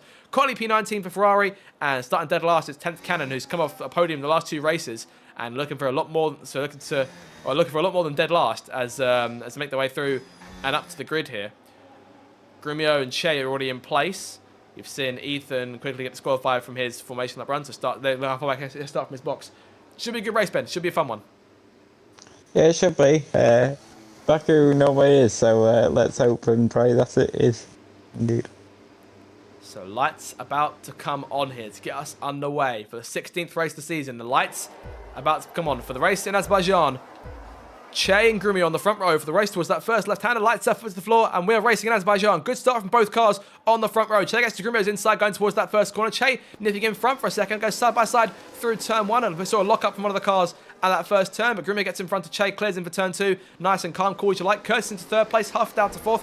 Huff squeezed to the outside wall there, going through turn 2. Lucky takes advantage. Lucky trying the inside, now trying the outside. Going up towards turn 3. The Ferrari cannot get anywhere, going down towards the 3rd turn. And it's all single file. Legos quickly challenging to the outside for 5th place on corner exit out of turn 3 and towards 4. It's side by side between the Mercedes and Ferrari as it is in 2026 in real life, but quickly gets in front, and the 2-time reserve winner now pulling in front into 5th place and now trying to challenge. Sorry, Lucky trying the outside. Dan trying the outside of Lucky. Can't go do it for the time being, but Grumio leads away from Che in 2nd place. Yes, indeed it does. They all kept it very nice, very cleanly. In through turn 1 and not in through the first half of lap 1 here. Let's see if anything happens during castle section. Cook tried the inside line for the castle section and makes it stick. Up into P12 for HP Cook, then Imri's had a fantastic... Oh, yellow flag. Yellow in the car section. That is 10th Cannon's got a problem early on. Is there damage on the car? I think she's okay. Yes, she's fine. But is there damage on Cockney Goblin's car? Looks like she's all safe. May have been contact in the car section. Yeah, interesting because normally one ends up with a large amount of damage from hitting that wall. So didn't quite catch it, but unfortunately for those two, down the order a bit here, obviously a bit further back in the race as it stands right now, as Grumio brings Che around out of turn 20 to complete the first of 26 laps in this Azerbaijan Grand Prix. Grumio hunting for another win this season, Che looking for another one for his tally over the course of this campaign. Obviously the wins have been dominant, Grumio's been dominant in the win column this season, as you're seeing Imri now challenging AT down towards turn 1, side by side to Nasaba and Haas into the braking zone. AT locking up a little bit, but Imri takes advantage on the inside and moves up into the points paying places now. As lucky in... AT is just clout that wall. AT. And plate damage. I mean, tough for the Haas driver. So you saw the lockup going into turn 1 as Imri challenged him for position number 10 on the racetrack. And in front of them, you see TJ looking for a move on Dan, not getting close enough for the time being. DRS in play for us already here as they make their way down towards turn 3, the rest of the pack. Pope into P13. Pope making some gains here after that crash in quali. No damage done to that car. He's doing okay right now. So no real concern for him for the time being. And obviously you saw Cottony in 10th down the order a bit here, but both cars both still in touching distance to pack, but Cottony 2.4 behind JB and 10th a further 1.3 back as Grumio brings Che through the car section for the second time. Everyone keeping it single file through here if they know what's good for them. And yep, everyone keeping it nice and clean there. Imri will look to try and make a move on Alvar sooner rather than later and push that McLaren down the order. Ferrari in a big spot here. 10 points currently being gained for them as it stands. I mean, you put that against the 2 points going Alvar's way from McLaren. That'll move Ferrari as it stands into 9th place in the Constructors. And I believe for the first time all season, we're seeing gains for Ferrari as they move up 1 place in the standings as they run. But long race to go, and still plenty could go wrong in this race. So I have to keep an eye out and see if it does. Shea still chasing Grumio. DRS being play for them. They're both broken away from Curtis and Huff. Huff may try and go for 3rd place here as they make their way down towards turn 1 for the second time. Shea closing the gap to Grumio, but not enough to go for anything right now. Both cars quite low on battery as Imri makes the pass now on Alvar down to 10th place from McLaren. And Imri making gains early on this Grand Prix. Yeah, so Imri's had a good start along with Pope, Curtis and Huff is up to 3rd. Lucky's still 5th, so that's a good positioning from Lucky. Was able to repass quickly. Temporarily did lose the position on that one, but successfully repassed the Mercedes. So there's your biggest gainers on your left-hand side of your screen, ladies and gentlemen. Imri up 6 places, Pope up 5. Those two have gained the most so far in this Grand Prix. And so far the biggest dropper has been, it's a tie right now between DJ and Ericsson. Both of them have lost 3 places since the first lap. So tough break for those two, but plenty of time to get themselves back up the order.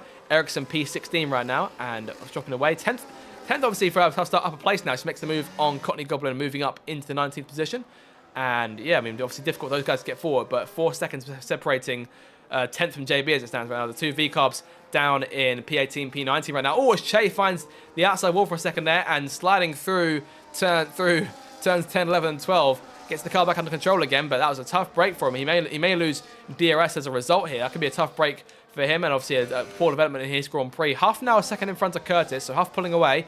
And this is the pace we've sort of expected to see from Huff for quite a long time, obviously. Debut back in Monaco, Ben, let's not forget. So it's been a while for Huff in these sort of reserve races here and there, but I mean, we've been waiting a while to see him stand on an RDL podium in any capacity, so it'll be interesting to see if he can do that. But obviously, Quigley has been doing the job for him in the last few rounds or so with the wins. Yeah, so Huff, obviously, since he first came in Monaco, looked really good in qualifying, and then he's had a few errors slightly, massively disadvantaged him through the race is Lucky Lambert's having swarmed by both Mercedes. Lucky with his hands very full there as he goes through turn 1. Quickly and Dan now into P5 and P6. Pope making passes too, making a move on the outside. HP Cook through turn 1. I say be careful around them Sabers, Pope, if you know what's good for you after qualifying as they go through turn 2.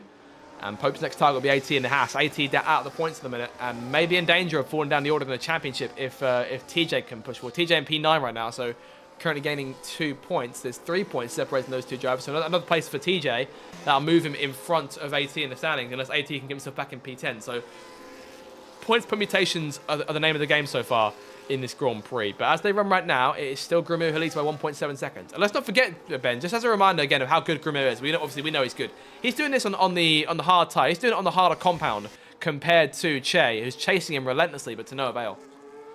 Yeah, so Grumio has been able to break that 1 second, and other than that, he's just legged it. As we're starting to see Quigley's pace now coming into full effect. He's right on the back of Curtis for P4. So quickly making some moves. Obviously, we've seen him so far. Oh, as he goes to the outside, going into the braking zone. That'll be a tall order. He keeps it under control. Both cars keeping it clean, but Dan might try and get close and take advantage on corner exit. Not for the time being. Quickly, though, is going to want DRS, and Dan may follow him through. There's a bit of a slide there for the Mercedes driver going in through turn 16 as to get themselves back moving again. I like him quickly so far. A lot to Kimi Antonelli, who obviously took victory yesterday in the Chinese Grand Prix. Youngest driver to do it or second youngest to do it at 19. Just the second teenager to win a Grand Prix. As Imri makes moves here. Obviously, Antonelli younger than the majority of our field here, as Dan goes for a move on his teammate before he gets to Curtis. So going for it, three wide to the first corner. And who comes out on front? It quickly comes out ahead. That was close. Perilously close between all three drivers there. And that's brought Imri into play too in the Sauber as they make their move on corner exit. Curtis was trying to get in front as Huff has made the pass on Che going into turn 3 while all that's going on. And with that in mind, Grumio's built another second. He's 3.2 to the good. And I dare say, I wonder. Oh, yellow flag. Oh, it's Dan. Dan's had a problem. Crash at turn 3. Dan's in the outside wall there. Safety car. Safety car's been deployed. And that'll bring back the end of Dan's race quite quickly. Ben, did you see what happened? I did not know, but I can imagine just about what's happened. He tried to go alongside Curtis. Half drive-through. Speeding under the safety car. And that was quite dangerous then in terms of it sort of stopping in front of Che to the point of Che to move out the way to avoid hitting him. Oh, I mean, that was a bit of an odd one here from Huff, who has had to... He cannot catch a break in races, can he? And that has completely wiped out Grimmer's lead and his strategy. Yeah, I mean, I'm guessing Grimmer planned to go longer on that first stint, so big change needs to be applied. I mean, I imagine we'll see a lot of the medium runners come in. I've heard Tyway has been quite concerned for these guys in practice over the course of the race weekend, but I mean, aside from that, a tough break for majority of cars. Obviously, Dan, most of all, Dan's out the Grand Prix completely there. I'm not entirely sure as to what happened, whether we'll see anyone mentioned in the messages, but he's typing as it stands. But yeah, I mean, this is a difficult situation to be in. But we had a sense it was really a dicey Ben when we saw the. I'm seeing it here. It may have just clipped the inside wall. Clipping the inside wall, lock up, or fair enough. Clip the inside wall, lock up, or it would have been trying to go alongside another car and just end up being tapped. One of a number of possible scenarios here. But Grumio into the pits here. That makes a change. Grumio to stop has all stayed out. Half stayed out. Half still on circuit. Majority of cars coming in. AT staying out, so these guys sort of down the order a bit more. As Grumio's made a change onto another set of hard tyres. Double stacking down a Red Bull, this is going to hurt TJ massively. Well, there is TJ. He's getting himself onto the hard tyres. He's away here. He'll be down the order as it stands. He's going to emerge, it appears, in P12. So he's only lost a few places, but those places will be crucial as Curtis's teammate re-emerged in 7th place. Imri in P8. Courtney Goblin also stayed out. AT. AT as well. Has AT got damage? AT still will have damage. Yes, he does, yes. Has not came into bother to change that front wing. So going for something a bit different than under the safety car, but very early on, and a lot of drivers go into hard immediately here. So I wonder if you saw the majority of majority of drivers were medium tyre starters. So whether we'll see perhaps 2 sets of hard tyres being in place, perhaps going for a 2-stop from here, could that be would that be a viable thing here, Ben? Because I mean, the 1-stop can work, but under green flag conditions purely, with a safety car in play, might make things a lot more difficult. Yeah, so the 1-stop would have been a bit of a pain to get to, with the tyres being really worn out by the time your first pit stop comes around. Your 2-stop is likely here. Either you got a medium hard, medium hard, or medium hard, or depending if you started on hard, medium. So a number of different choices then for these guys as they fall back up behind the safety car again. I think it will probably be another lap or so if we go back to racing. I shouldn't think we'll go racing this time. But half an hour lead. And Grumio in 3rd. Yeah, it'll be next lap when we get back on the way. Hopefully we'll be leading a restart, but I imagine we'll pull into the pits. Zero drive-through.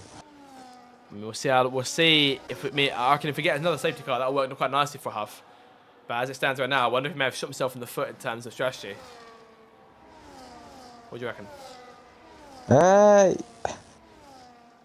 I think he was shot himself in the foot when he first got a drive-through, and like his another driver was off into the pit lane, continued in, and the one who did not box in that first lap. Understandable because of just how busy the pit lane were, but may cost time during this lap around. Quick one on Horford's pretty much shot himself in the foot with a drive-through penalty. That's going to cost him dear unless we get another safety car.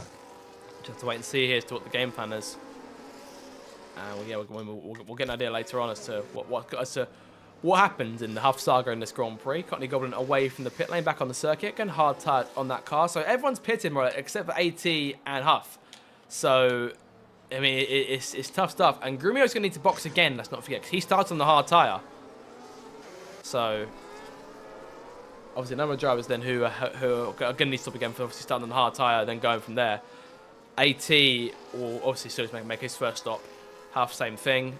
And they'll probably try and look at different tires. I wonder if Huff's going to try and do the one-stop as the plan was. Because the one-stop, as I say, can work under green flag conditions. And that's the consensus of the field prior to the race. Whether we'll see any changes from there remains to be seen. Yeah, so Huff will likely convert to a one-stop now. We'll have to save his drive-through, which will plummet him right to the back of the pack. Whether Huff is able to make his way through the field, we have seen that recently where Huff will almost get stuck behind the train or something, not being able to make his way past as his safety car now peels off into the pit lane at the end of the lap. So Huff will lead him away, and we'll see how he handles those worn medium tyres with AT and Grumio behind him. Mercedes' chance of scoring points in this Grand Prix is shot, so as it stands right now, it's looking better for Williams, who can expand their lead over that team a bit further. Out of Pope in the top 10 now. Imri and P7s, those guys who have problems in qualifying, now pushing forward in the order. Those two biggest gainers so far in this Grand Prix, now with 8 places each. And seeing down the order here for Ethan is currently the biggest dropper who's still running the field. Obviously, Dan, our lone retirement from this Grand Prix. And that'll be huge for Grumio. Gone very early. Huff, yeah, Huff going for it. Yeah, wow, great run. Great exit at the last corner. I think Huff needed it. Go down towards turn 1. Wow. So that is possibly the best safety car restart I've seen in quite some time. As Huff leads us back to turn 1. We're on lap 8 now this Grand Prix. Now, I haven't seen Grumio put anything that good in quite some time. As you see, Shane quickly challenging at turn 1. AT going wide, ghosting for a second there. Ghosting with his teammate, so everyone's safe for the time being. PJ wide. Shane in the wall there for a second. And more contact. Yeah, PJ went wide at turn 1. So PJ went wide at turn 1. Obviously, there's contact at turn 2. It still may be more contact going into turn 3. These restarts are always quite dicey. As Imri goes to the inside. Oh, got to the inside of Curtis, made the pass, but from there, look at all swim back and forth here. I feel like someone's going to come out poorly in this case. I feel like they can't all make it through okay. I mean, they're all very good drivers, obviously, but I feel like someone's got to give. Huff's 2 seconds in front now as AT keeps Grumio and quickly both at bay. Oh, I thought I saw an end plate go. Nope, we're good. Curtis to the inside of it. Imri, oh, contact there. And that was, I'm not quite sure what Curtis' game plan was there, but there we are. Hey ho. Curtis stays in P7. Imri stays in P6. No damage done to either one of those two cars. And quite lucky too. Yeah, quite lucky for Curtis that one. Like, I think Curtis just needed a bit of a check there just to say, look, this isn't really fine here. It weren't exactly a good place to go for an overtake. Albeit he's going a lot slower than what he were, Curtis. I wonder if he's picked up any forward damage or anything like that. Not too sure here. I see who's not got anything. That is Huff, who's almost 3 seconds in front now as they come through. That fighting has worked like a charm for him, and he's pulling away. AT technically in full-time P1. Grumio behind him. You're wide into turn 1. Making the pass. There goes Grumio. Nope. Quickly going to get there first. Shea won't close it in time. Oh, Huff into the pit lane. He's served that drive-through. So good thing he's managed to get that time as they go for the lead now. And ghosting again here through turn 1. AT falls away. And now it's Grumio who leads quickly. Tries the inside into turn 2. No contact made. Both cars get away with it. And AT sliding through turn 3. Falls down to P5. It's Imri now in 4th place. Imri back in the party again. From P15 on the starting grid, mind you. So that was initially a good restart from Huff. Imri's picked up 11 positions. It's quickly dives down the inside of turn 4. He's going for it again. What is going off? And these two after fighting for the lead for 2 weeks in a row. Now it may come to a head here. I'm fearing a collision. I'm fearing the worst. Oh, whoa! Che trying it 3 wide. Che to the front. What a move! That was ridiculous. Oh, Azerbaijan, you never failed to disappoint me. The guy side by side in the car section, that's not going to work. Okay, Grumio gets through. Whoa, sorry, I'm still sort of reeling there from what Che just tried. That was amazing. Overtaken a lot. I'm sorry, just we're going to need to rewind because the amount of balls you need to go. Sorry. I thought it was the yellow flag, just Huff behind the pack. To be fair, Huff has emerged only 2.6 behind the leaders. Sorry, behind the next car. So that's not bad. He's got every chance in this race still. This lap's been wild here. Shay now leads. Grumio behind him. I dare say, Ben, you may well get your 3-wide moment here as we go in the main straight. Imri's with them too. 4 wide. Maybe even 4 wide. Let's see what Imri tries. It wouldn't be beyond Imri to go for it. But here we go now. This is where it all comes to a head. DRS in play for both cars. All 3 cars, rather. Imri has no battery at all. Imri's trying the outside of Quigley regardless, though, into turn 1. And these two have raced each other before. Obviously, had their instant. And Lucky behind those guys are P5 runners, don't forget. Lucky scoring 10 points as it stands. Alvar still in the top 10 as well. Big days for Ferrari and McLaren as it stands right now as they go. But what a race it's been so far. We're only 10 laps in. And we're not even halfway through it, Ben. We still got another 17 laps to go. This is what we came back and forth. If I just seen Buddy quickly try round the outside of turn 3 Grumio. You did see that, mate. Yes, you did. Pope into P7. I tell you what, Pope's also had a good first 10 laps. It's not been too bad for him so far, has it? It's Alvar looking to the inside of AT. Oh, contact.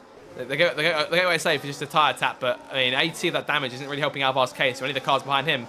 Yellow flag. Round the outside goes 10 to the Ericsson. What a move! And DJ's going slowly here. DJ's very slow. I'm not sure totally sure what that was about, but Aston Martin now at the back of the pack, and Huff has now got. Huff may now get a bit of DRS for his teammate if he's lucky. Yeah, so DJ is from wind damage. Ah, well there you go then.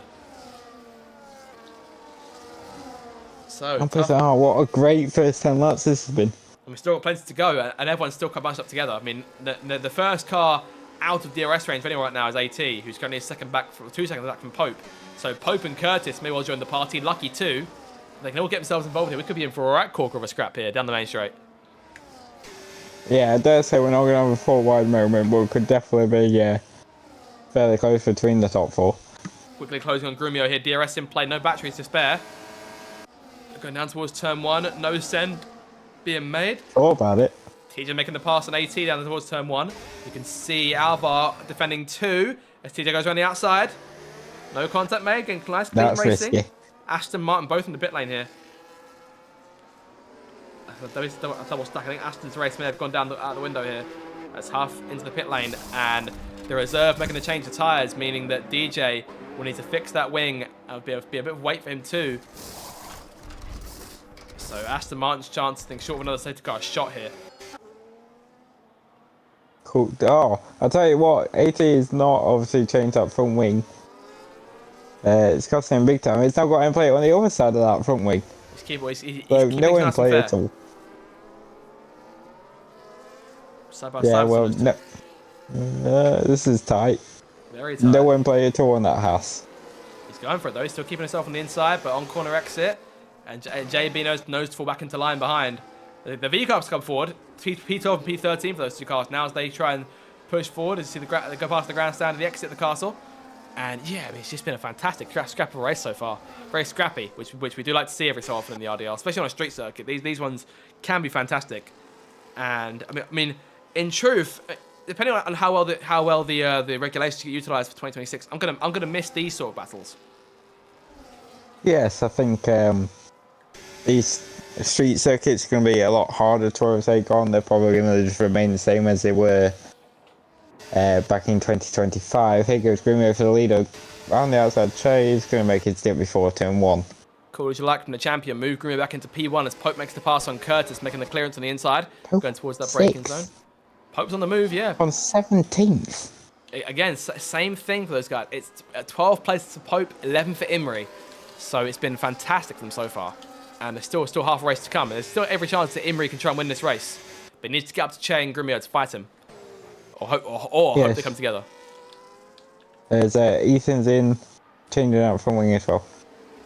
Damage on the Alpine as getting fixed, and hard tyres are on. Ben, from here, do you reckon the hard tyres a fresh set of hard tyres can go to the end? Yes. If we can do 12 laps on the set medium, we can definitely do 14 on the set. 15. 14? 14. 15 on the set, buddy. Hard tyres.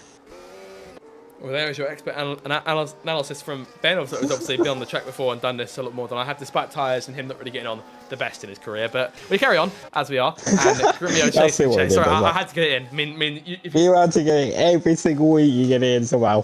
I mean, to be fair, it was...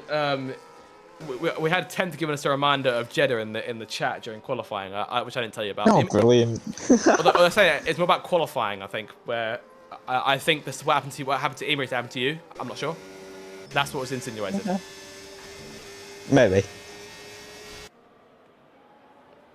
So down the main straight again here, and back towards turn 1. DRS in play for Che, and battery to spare.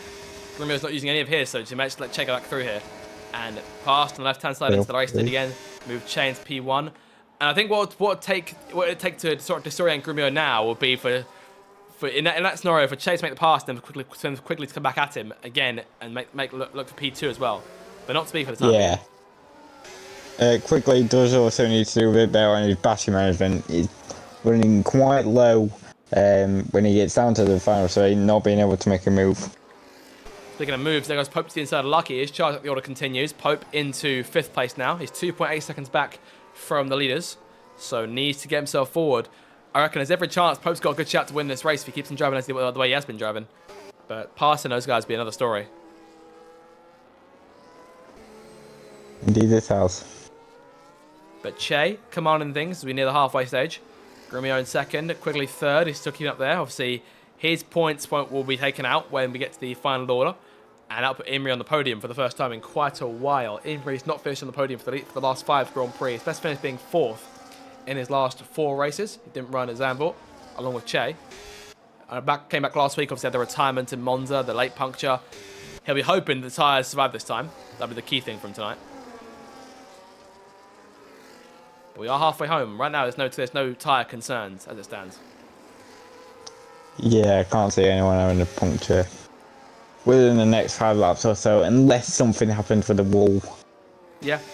This could be a 3-1 moment. It's like, oh, Grimio smashes the wall with his end plate. Yeah, we almost. I think it's okay, but he's quite close to taking damage. But here we go now. This could be your 3-1 moment, Ben. Here they come down towards turn 1. Oh no, Grimio nearly into the pit lane. Oh, Che was just sort of squeezed there between him and Quigley. Quigley goes for it into turn 1. Into the braking zone they come. Yellow flag behind. Is there a car that's got damage? I'm guessing. Oh, 10's got damage. 10's got damage. And a puncture. Puncture on that car. We jinxed it. Yep. Puncture. And save for JB2. Both V-carbs with punctures.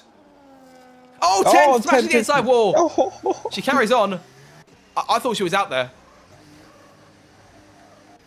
What's happened to both RBs? Have they made contact? I have to assume so. Wow. That makes a change.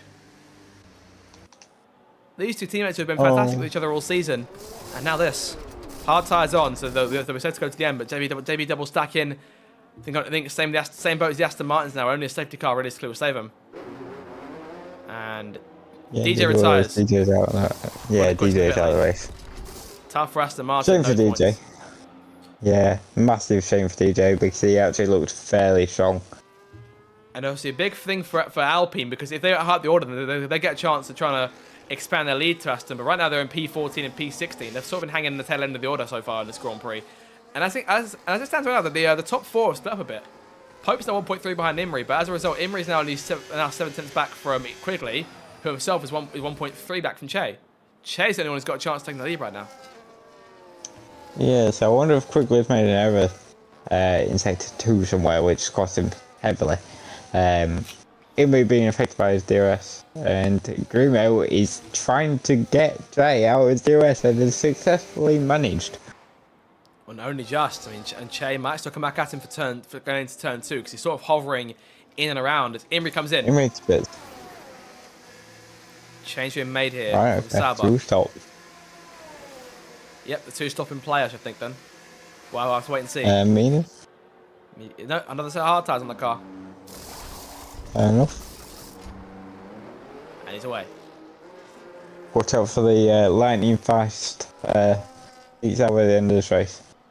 I have to keep an eye on him for sure. He rejoins in P12 here, just in front of PJ in P13. PJ's got wing damage as well. Yeah, so Courtney also got from wing damage.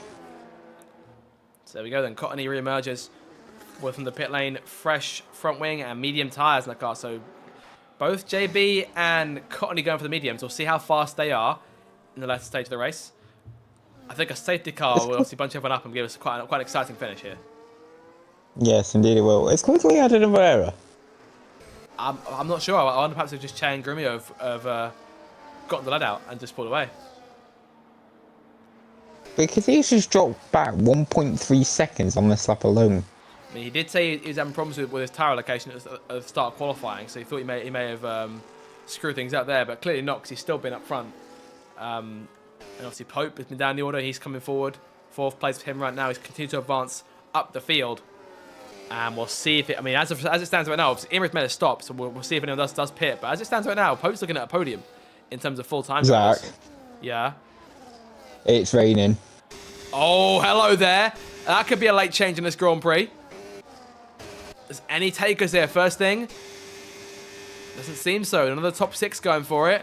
We'll see who's the first car down the order. But those guys who've just made stops, like Imri's just literally just stopped. That's going to be gutting for him. He's going to try and... Okay, I think Imri's going to take. Yes, Imri's taking it. He's going to try and get his inters on now. I had to try something different. Unless he didn't see the weather coming.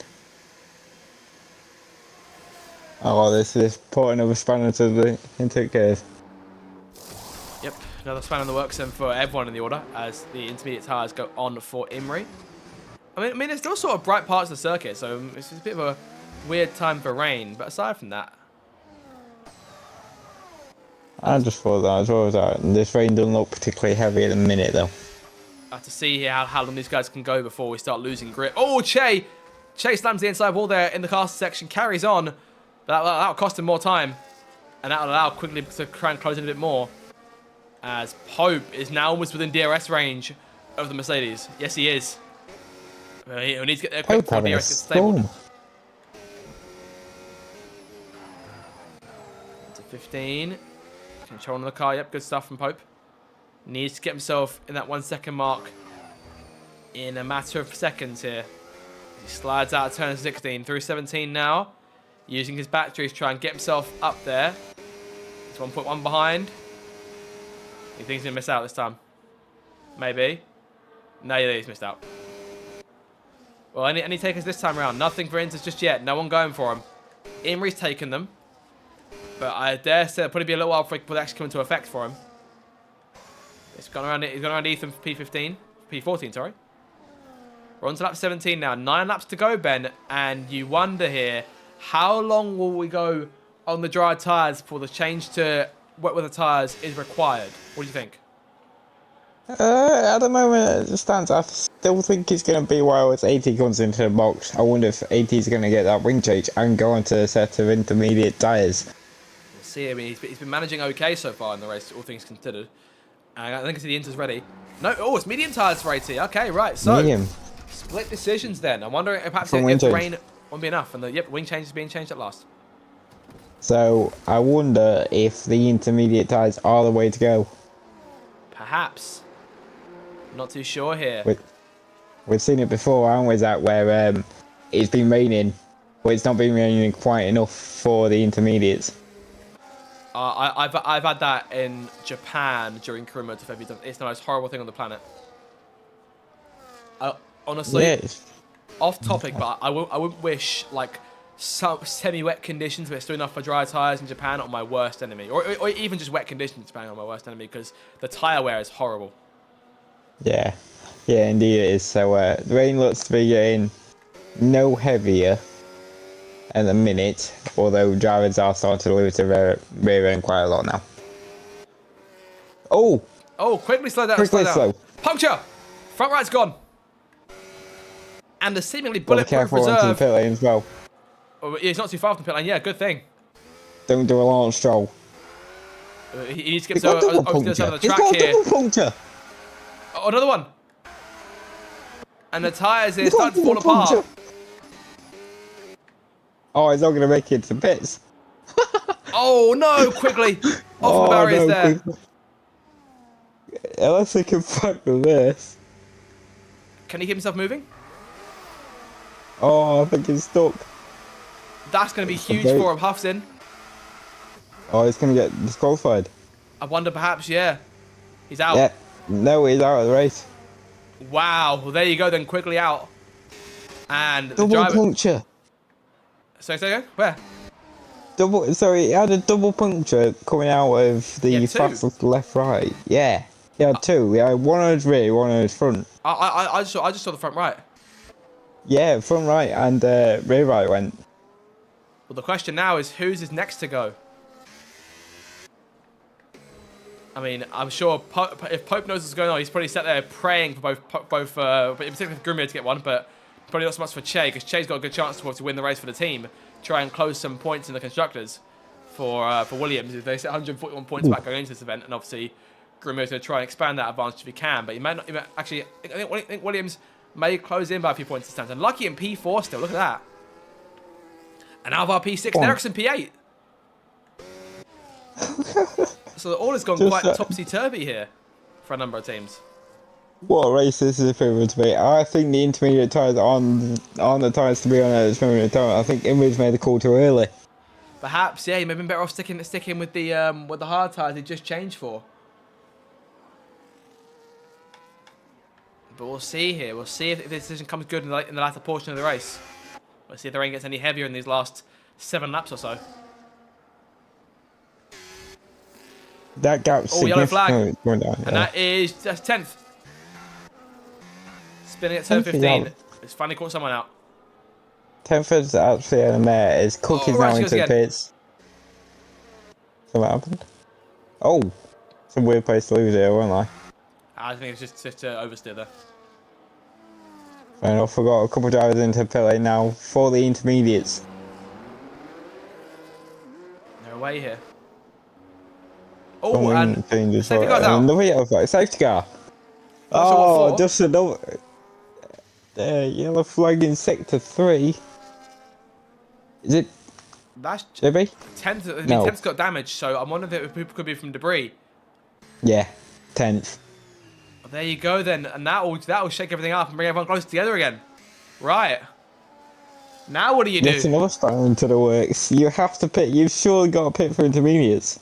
If you haven't done already, you got to pit for tyres at least. I'd say that if you're any of these top 7, but big things now in the works. I mean, Williams in a bit of trouble here. Pope might need to back off a little bit. His 10th retires. Her podium streak and her point streak again comes to an end. That'll be big for TJ to try and gain some points. Same thing for Curtis. Curtis obviously, Curtis in 8th place, so we'll gain a few in that 14-point chase for 6th place in the Drivers' Championship. Zach, I don't want to alarm it. I've just taken a screenshot. 10th is just became stationary in the pit lane after retiring. Oh no, that is in the fast lane. So that's slightly concerning. We'll keep an eye out for her. I think the car's gone now, so it's all right. Yeah, no glitch. Just go with F125. Sorry, I just had to remind myself what F1 on them. I mean, is it not in the bottom left of your screen, or is that just me? So it's not there in the bottom left-hand corner of the screen, but was stationary in the fast lane for about 5 seconds after retiring. How bizarre. Yeah, it does sometimes. Inter's on for Grumio, so changes being made here. Same for Che. I'm thinking it's going to be Inter's for everyone here. Actually, oh, Lucky on mediums. Oh, okay. Unorthodox from Lucky. We'll see if it pays off. I think Lucky should have stuck with what the leaders were doing. Perhaps, but he's gone for something different in case it doesn't work. Lucky playing a game of do whatever he doesn't do, which could be interesting here. Imri's going to go. Oh, Imri's coming in. It still does not look to be wet enough for Inters. I don't know here. It's going to be a crazy finish, I should think. Imri's back in. So is he going for dry tyres? Imri soft tires. Imri soft tyres. They'll make it to the end. That is a Vegas style gamble, if I'm being honest. Oh, it's got to try something. It's down there in P13. Yeah, no, fair enough. 18, Cottney, same thing. Ferrari looking big for some points in this race here, unless things go wrong for Lucky. McLaren as well. 6th and 8th. Yeah, I mean, as it stands right now, that'll be, what, 12 points for them? And that is mammoth. but that's the same amount of points that Lucky gets with being P4. So there'll be no change in terms of the tally, but both of them will close the gap a little bit on Alpine and Aston Martin. Because both Alpines are out of the points, and Huff can't score them. Yep, and neither can DJ, because DJ is out the race as well. Exactly, yeah. So all of a sudden, this thing may turn its head, and we still got at least, I said, probably a lap or two under the safety car while everyone forms up, because the next car to form will be JB, the last car currently going through turn 3, while the leaders go through the last sector. So we're in for a wild finish here, I should think. And we'll see how the rain goes. We'll see if it gets any harder than this. We'll see if the medium tyres were the way to go. I'm not too sure, because Imri didn't make a ton of progress under the wet conditions when he made his change onto intermediate tyres. But if it gets any heavier, then that could play into the hands of the top 3 and the cars around Lucky. But should Lucky have made the right call? I don't want to get ahead of myself here, Ben, but I have not... I can't remember the last time, if ever... No, not if ever. I can't remember the last time a Ferrari won an RDR race in Season 18. And the last time Lucky won, if memory serves, was Season 12 at Imola. A long time back. Long time back. And let's not forget, Lucky's a champion of this series. He knows what's up. Granted, obviously, he's spent a while away from the game in terms of pursuing it the way he used to do. But as of right now, he is Ferrari's driving force. And he is their best chance at a high finish here. How Ferrari became Ferrari. With a strategy. Yeah, I mean, there is also that call that it could be the other way. I mean, we might see Lucky struggle to make the flag, but I mean, this is one of those safety cars where we're just sort of building it up and waiting for this finish, because it's going to be this could be a very close one. I'm not sure if it's in DRS get disabled yet. I'm wondering. No, I've not. I think because we're on the safety car, I think if it gets any worse than this, they might disable it. But I'm not sure if we get the call on the safety car. So I'd like to think if the rain does get any heavier, they will disable it, even if it's on the safety car or not. But either way, we're in for a blockbuster the last 5 laps. Do you know what? Off topic, but there's a question that no one's asked yet. I mean, in wet conditions, in the new regulations, does straight mode get turned off too? Good question. Obviously, we haven't seen it in 26 just yet. All races have been dry, albeit until they get to Silverstone, and I'm sure we'll find out by then if it is. I'd like to think it would be.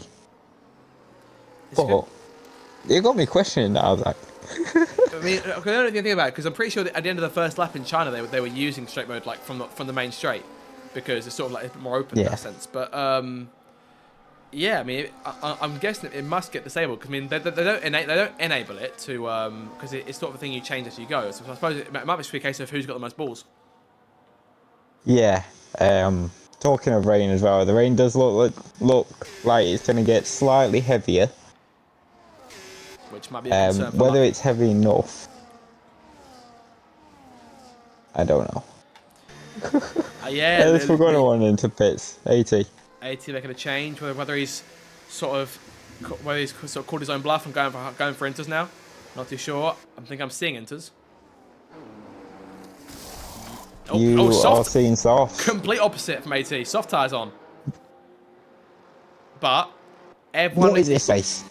Go on. What is this? What is this race? Look, I did tell you Baku was good, didn't I? Yeah, Baku's brilliant. Can we do Baku again next week? I mean, we had a great race here. I think it was like season 16, I want to say, or season 15. That was really good, and we had like 9 finishers, and I'm pretty sure that Webbsy won the race. Wow. Just wow. 6 cars more than likely going to be in at the end of this lap, so what's the last 4 laps going to bring us? That's the cool thing. We don't know. I mean, Uncertainty. this could have, I mean, the uncertainty's killing me.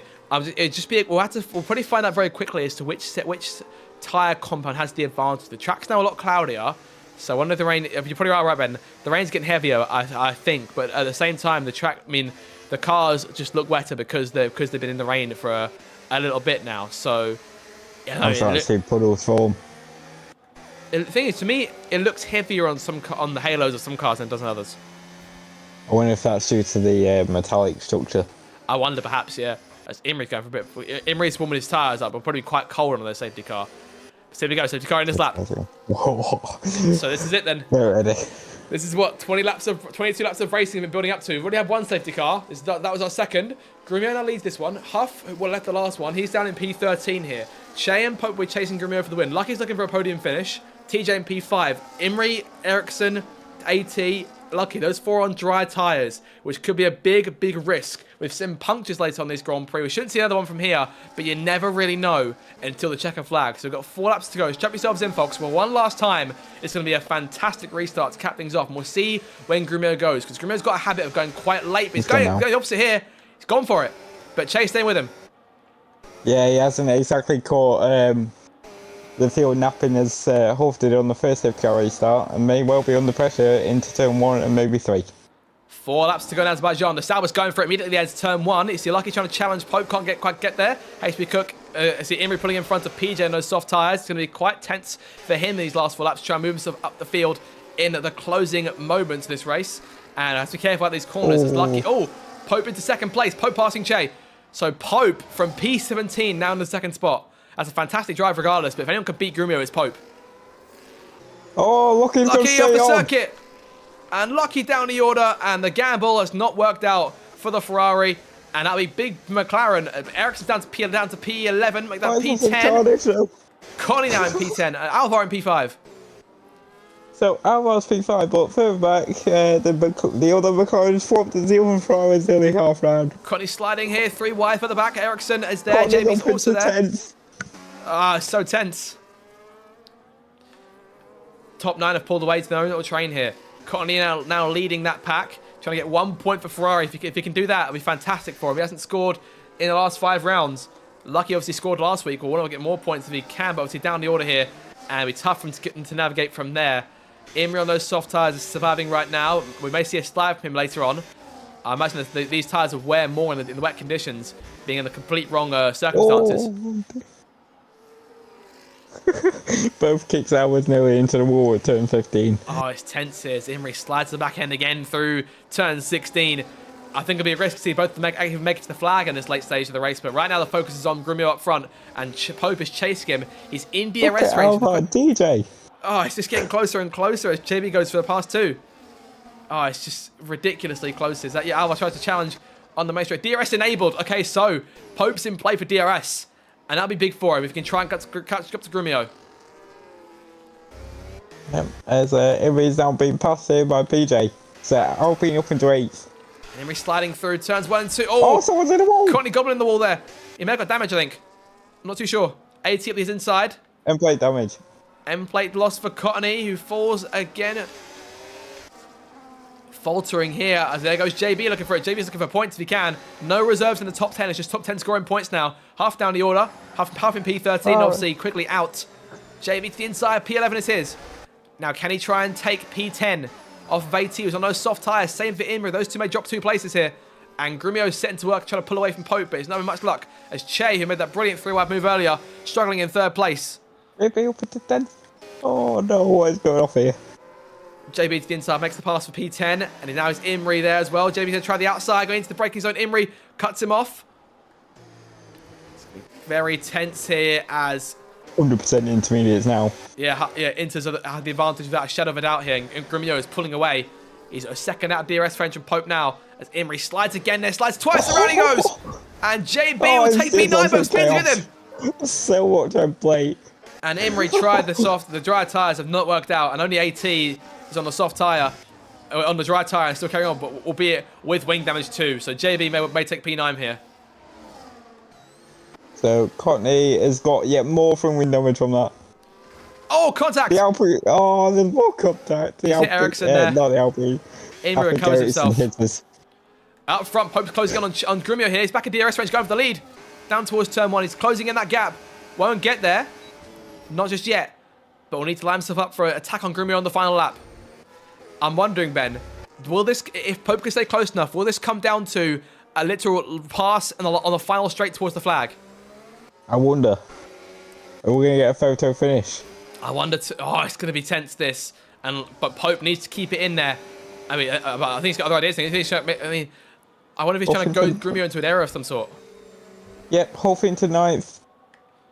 So reserve down the top 10, which means that AT will still score points to stand unless Ethan can pass him. Both Alpines looking for points here. PJ's in 8th place, so making gains on Aston Martin. That gap, flag. Yellow flag on the way straight. Imre. Imre's off. Front wing's Imre's gone. likely going to retire the car. Yeah, I'll be race over for him, I think. So he resets the car, and game over. The gamble doesn't work for Imre then. That's unlucky, that.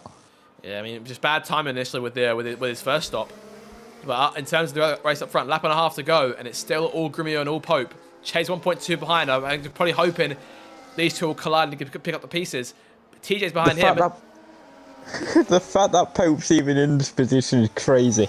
I know, but if he can pull this off now, this will be a win for the ages for Pope. Perhaps one of the best drivers I've seen him pull off.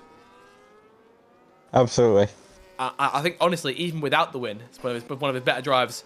I think he'll be very 100%. Pleased if he comes in the commentary box in a lap or two's time. But it's going to come down to this now. The only thing that would kill Pope's race now is for DRS to be disabled, but I think we're good. Just needs to manage that ERS. 3/4 of a second. That's all it comes down to as we come to start the bell lap here in Azerbaijan. Pope's going for it. He's closing the gap in. He's going to need to save more battery than that. He needs to get himself into a good position. He's got to be close to Grumio. Grumio knows he's got to keep himself away from Pope right now. He's got to use his battery and try and pull away because he's going to use his likely all his overtake. He's going to dump it all on the main straight. Pope's going to have DRS to take advantage of too. So the question is, if you're Pope, when do you make the move, Ben? This is for the win we're talking. I think Pope is better off making the move now. Big slide for him. Big slide for Grumio. Pope is better off making the move now and trying to build a gap. Just have to see here because I doubt he can gain a full second. But saying that, no one's really gained from a second back in this race in that DRS zone. So it's going to be big. But if Pope can stay close, I think he's got the better chance.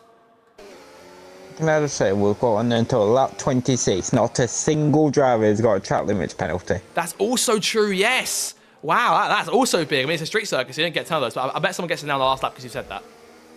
I bet they do. But in terms of the race up front, it all comes down to this. There'll be a charge out of turn 16 going towards the last part of the circuit. Pope is close. Both cars got off over battery. Grumio's in medium mode. Pope's in overtake, so I use a little bit more. Switching back and forth, these two perspectives. It comes down to what they do in turn 15. Grumio slides slightly. Pope takes the curb. Chase behind him, hoping for some sort of collision that can come through and steal the win. Oh, for Pope! Oh, no. DRS disabled. At the worst possible time for Pope. He's got to dump it all now. Overtake and deploy. And Grumio, that might have been the golden buzzer beat that Grumio needed, but he's sliding there through the last few corners. It's going to be close, but I think Grumio's got it, thanks to that last little change in race control. FIA screwing us up yet again. The FIA influenced the result as Grumio comes to the flag and wins by 3/10 to Pope and hits him across the line. Che in third place, Pope, TJ fourth, Curtis fifth, Alvar in P6. Good points from Red Bull and McLaren. Red Bull will jump Sauber, I should think. HP Cook P7, PJ 8th place. Huff in the end, after all that, comes back to 9th place. And check a flag for JB, who will have a point for VCarb as well in light of 10th retirement. Ethan P11 and AT, Lucky, Ericsson, Cottony. And I mean, truthfully, Ben, if I'm being completely honest, I can't help but feel slightly robbed there. Yes. I think we were robbed of an absolute Grand Slam finish up to the line. But credit to Pope, though. He should never have been in that position anyway. Well done. And credit, of course, to Grumio for the race win. I mean, he's been up there all evening, done a fantastic job. I'm sure Pope would be gutted that things didn't quite work out at the very end, but still, P17 to P2, as you say, nothing to sniff at. I think the well-deserved driver of the day for Pope, in changeable conditions, on a circuit as tough as this. Oh. And this DRS turning off brought that race to an end. Oh, FIA, what have you done? Just bad time in the end, as they cap things off here in Azerbaijan. Grumio wins it, and well, obviously with Dan retiring from the Grand Prix very early on, we'll expand Grumio's lead now to 149 points in the championship. As it stands, Grumio is a point out from claiming that title in just 2 races' time. If he can gain 1 more point, then maintain the advantage from there. So Grumio's seen a big gain there in the World Championship. But yeah, I mean, still a very well. exciting race, Ben. Very exciting. Yes, absolutely. 100%. The entire 26 laps were just chaos. Overtakes here, left, right, and centre. People clipping the barrier, no child limit penalties. Can I just say, though, PJ was 800th off finishing 7th. Very close there. Well, there you go then. Grimir wins it from Pope, Che on your podium. TJ curves your top 5. HB Cook, PJ, Huff, JB, and Ethan score points. AT takes P11 but will score when Huff gets removed from the order. Lucky P12, Cottony, Alvar, Ericsson, your finishers. Imri classified as 2 laps down. And 10th, Quigley, DJ, and Dan go down as your 4 DNFs in this Grand Prix. That was just a manic race, to say the least. Very, very enjoyable stuff from all of us. Hope you guys enjoyed that one as much as we did. But, I mean, yeah, just, wow. The end of that one.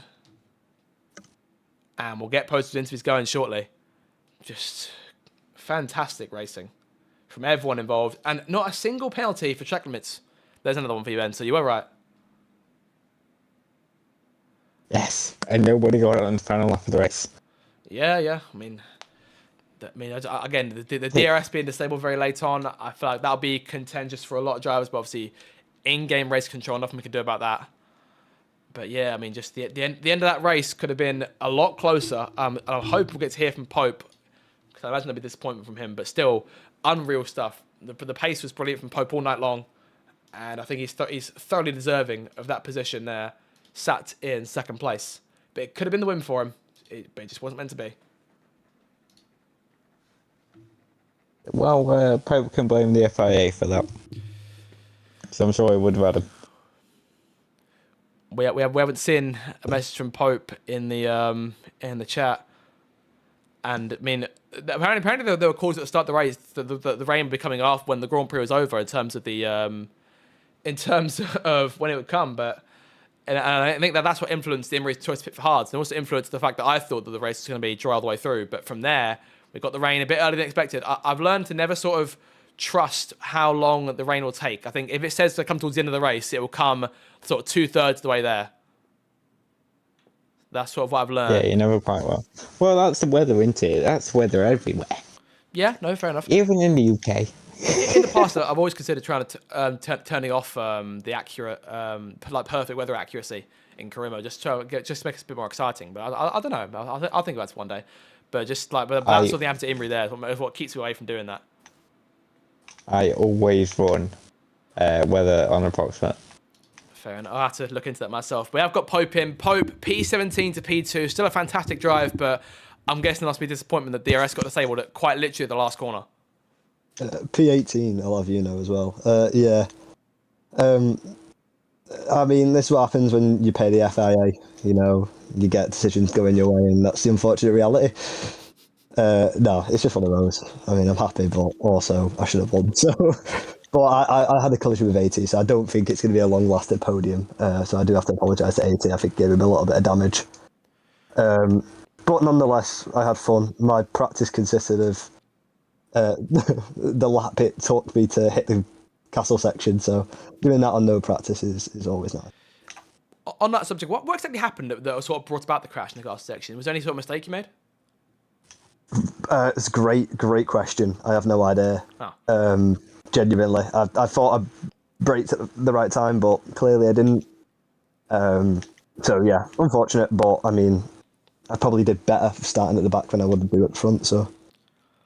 Obviously, in terms of that final safety car, to remember you still on dry tyres at the time, and then you made the change on Twinters under the safety car. Was there any thought about dry tyres? And if there was, are you glad you didn't take them? Oh, no. I thought by the time the safety car went through, and people play tactical, and especially in the late safety car, they will wait as long as they can. And I knew it was going to become wet at some point. The temperature gauge on the weather made sure of that, so making sure that I was on the right tyres, and I had very full confidence in them being the intermediates. Fair enough. I mean, again, a fantastic finish for you, and big one, your first podium since Silverstone. And obviously, Singapore next week, 100% race. This could be perhaps the most mentally taxing race of the season. Are you around for it, and are you up to the challenge? Yeah, I should be there. Yeah, I'm excited. I think that'll be a fun one more than anything. I enjoy Singapore. I've always been pretty decent round there. Always pulls up a challenge with weather as well, but it's really long, and yeah, I'm just glad we're not doing it in the summer season, because that's the worst one. I know the feeling. I've been there as commentator, just be sat here. It's horrible in here when the piece is going at full blast, but yeah, I mean, hopefully it'd be fun for me, be fun for us. Obviously, I'm just seeing if it would be fun for drivers. But yeah, good race today. I think perhaps the best driver I've seen from you in quite some time, and yeah, P2 on the day. Thank you very much. So that was Pope, who comes home in second place. Fifth place went to Curtis, who comes home in a fantastic position there. 10 points for Red Bull. Curtis, good job, mate. Obviously, a bit all over the place in today's Grand Prix, but obviously came through and secured some points at the end. Crazy race from your perspective? Yeah, it would have been qualified higher than expected. I wasn't feeling very confident in going into today's race. Was again just kept myself to myself, tried to avoid all the shenanigans after the safety car. I lost a couple positions, but kept it clean, which is the main thing. And just was going about my business, and then quickly Ethan I think he hit a wall and then gave me a puncher, just running over the damage. It was through the fast left right at the end of the lap, and if I try and miss it, I'm going to hit a wall. So I sort of had to just firm it and hope for the best, but gave me a puncher on the front right. Pitted, obviously, luckily that's right by the pit lane, but then the next lap the safety car came out, so probably could have got P4. I mean, that's where I would have come out if without a safety car or without damage, sorry. But no, P5's, I'm going to take that, absolutely. I think both me and TJ weren't feeling very confident, so P4, P5 for the team is a great result. Yeah, 22 points going Red Bull's way, and that'll be more than enough to my mind to perhaps jump a kick Sauber in the constructor. Yeah, no, you jump. So fourth place for you guys as it stands now. Obviously, I know you guys are sort of taking it one race at a time for the time being, but is that a position you guys think you can hold to the end? Yeah, I mean, like you said, one race at a time, but why not? Like, why can't we hold on to that? We're both driving rather well. I know TJ's had a rough couple of races, but he bounced back strong tonight, and Singapore's another one where he feels very strong. Myself, not so much, but didn't feel strong tonight and came with a good result. And obviously, yeah, in terms of a more personal perspective for Singapore next week, is that a race you're looking forward to, or is that going to be more of a challenge? No, it's 100% lap around Singapore, so I think I might have a cough for next week. But no, yeah, it's another race, another circuit where you'll keep your nose clean and just avoid damage, and just from doing that, you should have a decent result at least. That was the sort of answer I was waiting for from somebody, so I'm glad you're giving that to me. But obviously, yeah, P5 and good points for you guys at Red Bull. Obviously, jumping kick Sauber, and we'll come now to one of your direct competitors in that Constructors' Championship. Haseby Cook comes home P6 in the end. Haseby Cook, another fantastic finish for you. 6th place once again, and your 4th point score in a row. Have you feel like you turned a corner these last few races? Yeah, I think it'll be P8s. I think, but one of the McLarens disconnected or did something after the results, but a very frustrating one for both me and Imre tonight. Obviously, we both shared a setup which we thought in practice was very good, but the race just didn't go away. People doing things that I'm not going to speak about, breaking. Well, I might as well say breaking early, making me having to try and avoid them. I felt like I was playing dodgers more than actual racing, so it wasn't fun. But just glad we got points at the end of the day. Obviously, as I'm saying to Curtis, the situation for Kick Sauber being jumped by Red Bull as it stands in the constructors. Is there a chance you and Imre perform better as the hunters than the hunted? Yeah. Obviously, Imre has had one of the worst, as I said last week, one of the worst lots I think I've ever seen. And obviously, pretty much like today, obviously, the game actually said the rain were coming. So it's these minor things that could help us, but are dead against us. So I think Red Bull must have asked the co-masters to help them out to try and beat us, but it is what it is. We believe in ourselves. We know that one bad run won't last all season, so we're just going to pick ourselves up as we've been doing and go ahead and just hope that for one day the luck is on our side.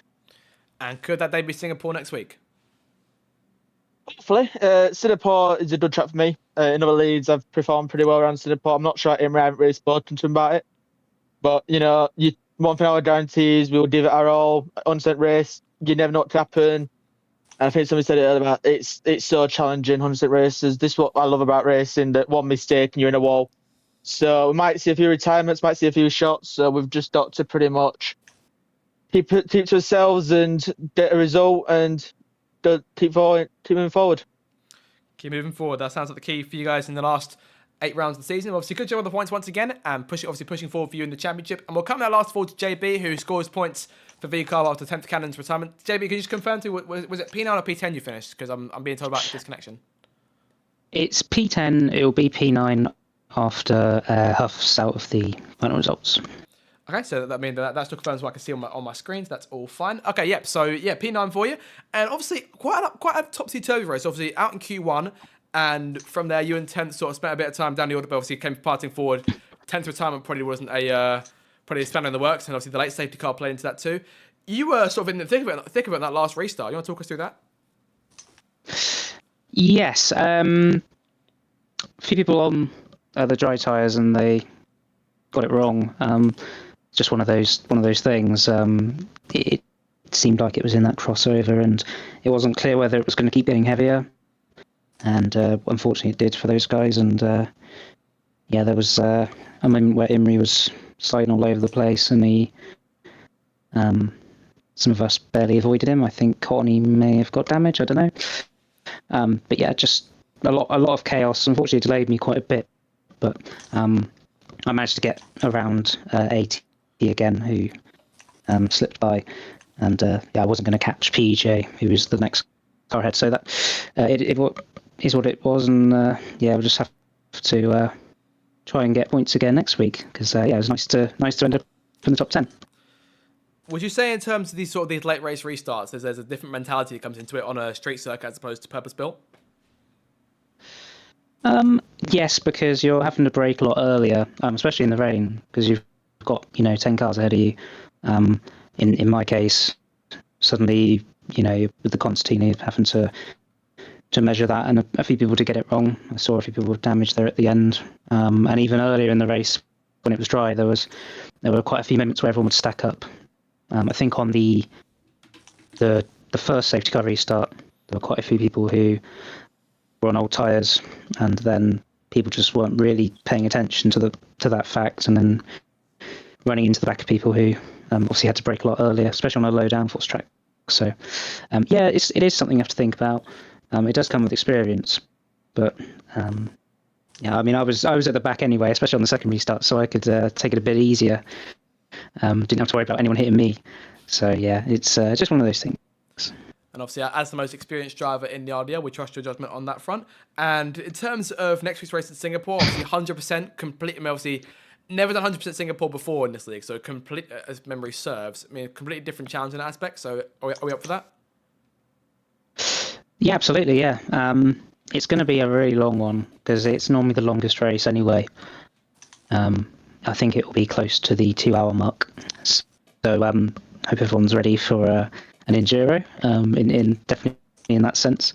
And we'll have to see. I don't think personally I'm going to do terribly well there because it's just not a very good track. Although I did get a podium a few seasons ago, but I think that was a bit of a fluke. So just we'll see if I can bag a couple of points again. This is my second points score in the last 3 races, so definitely getting some results in now, which is good.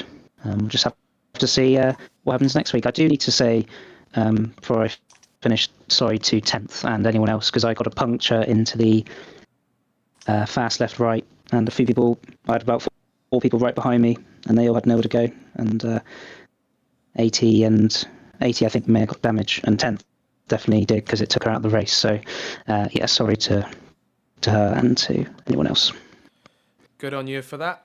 See, next week's action will be taking place same time as always on the Zach RC channel, 23rd of March, the Singapore Grand Prix. As JB said, could be one of the longest races of the season. So for those of you who are so for those of you who want Le Mans Ultimate content on my channel, you're getting an endurance race here in Singapore next week. But that will take place next week. Ben, any final words before we sign off? No, other than I think it's been a fantastic race, and I look forward to Singapore. Should be a Thank corker you. next week. Oh, sorry, I cut you off. It's all right. Thank you for having me again, Zach. No worries, mate. And thank you obviously for turning up. Thank you guys as well for coming to the interviews at the end of the Grand Prix. And thank you all for watching. It's been a fantastic evening of racing. I'm glad to have shared it all with you tonight. I've been Zach RC. Next race, 23rd of March, Singapore Grand Prix. Until next time, have a fantastic week. Make sure to like, share, and subscribe for more future audio content, and we'll see you next time. Goodbye.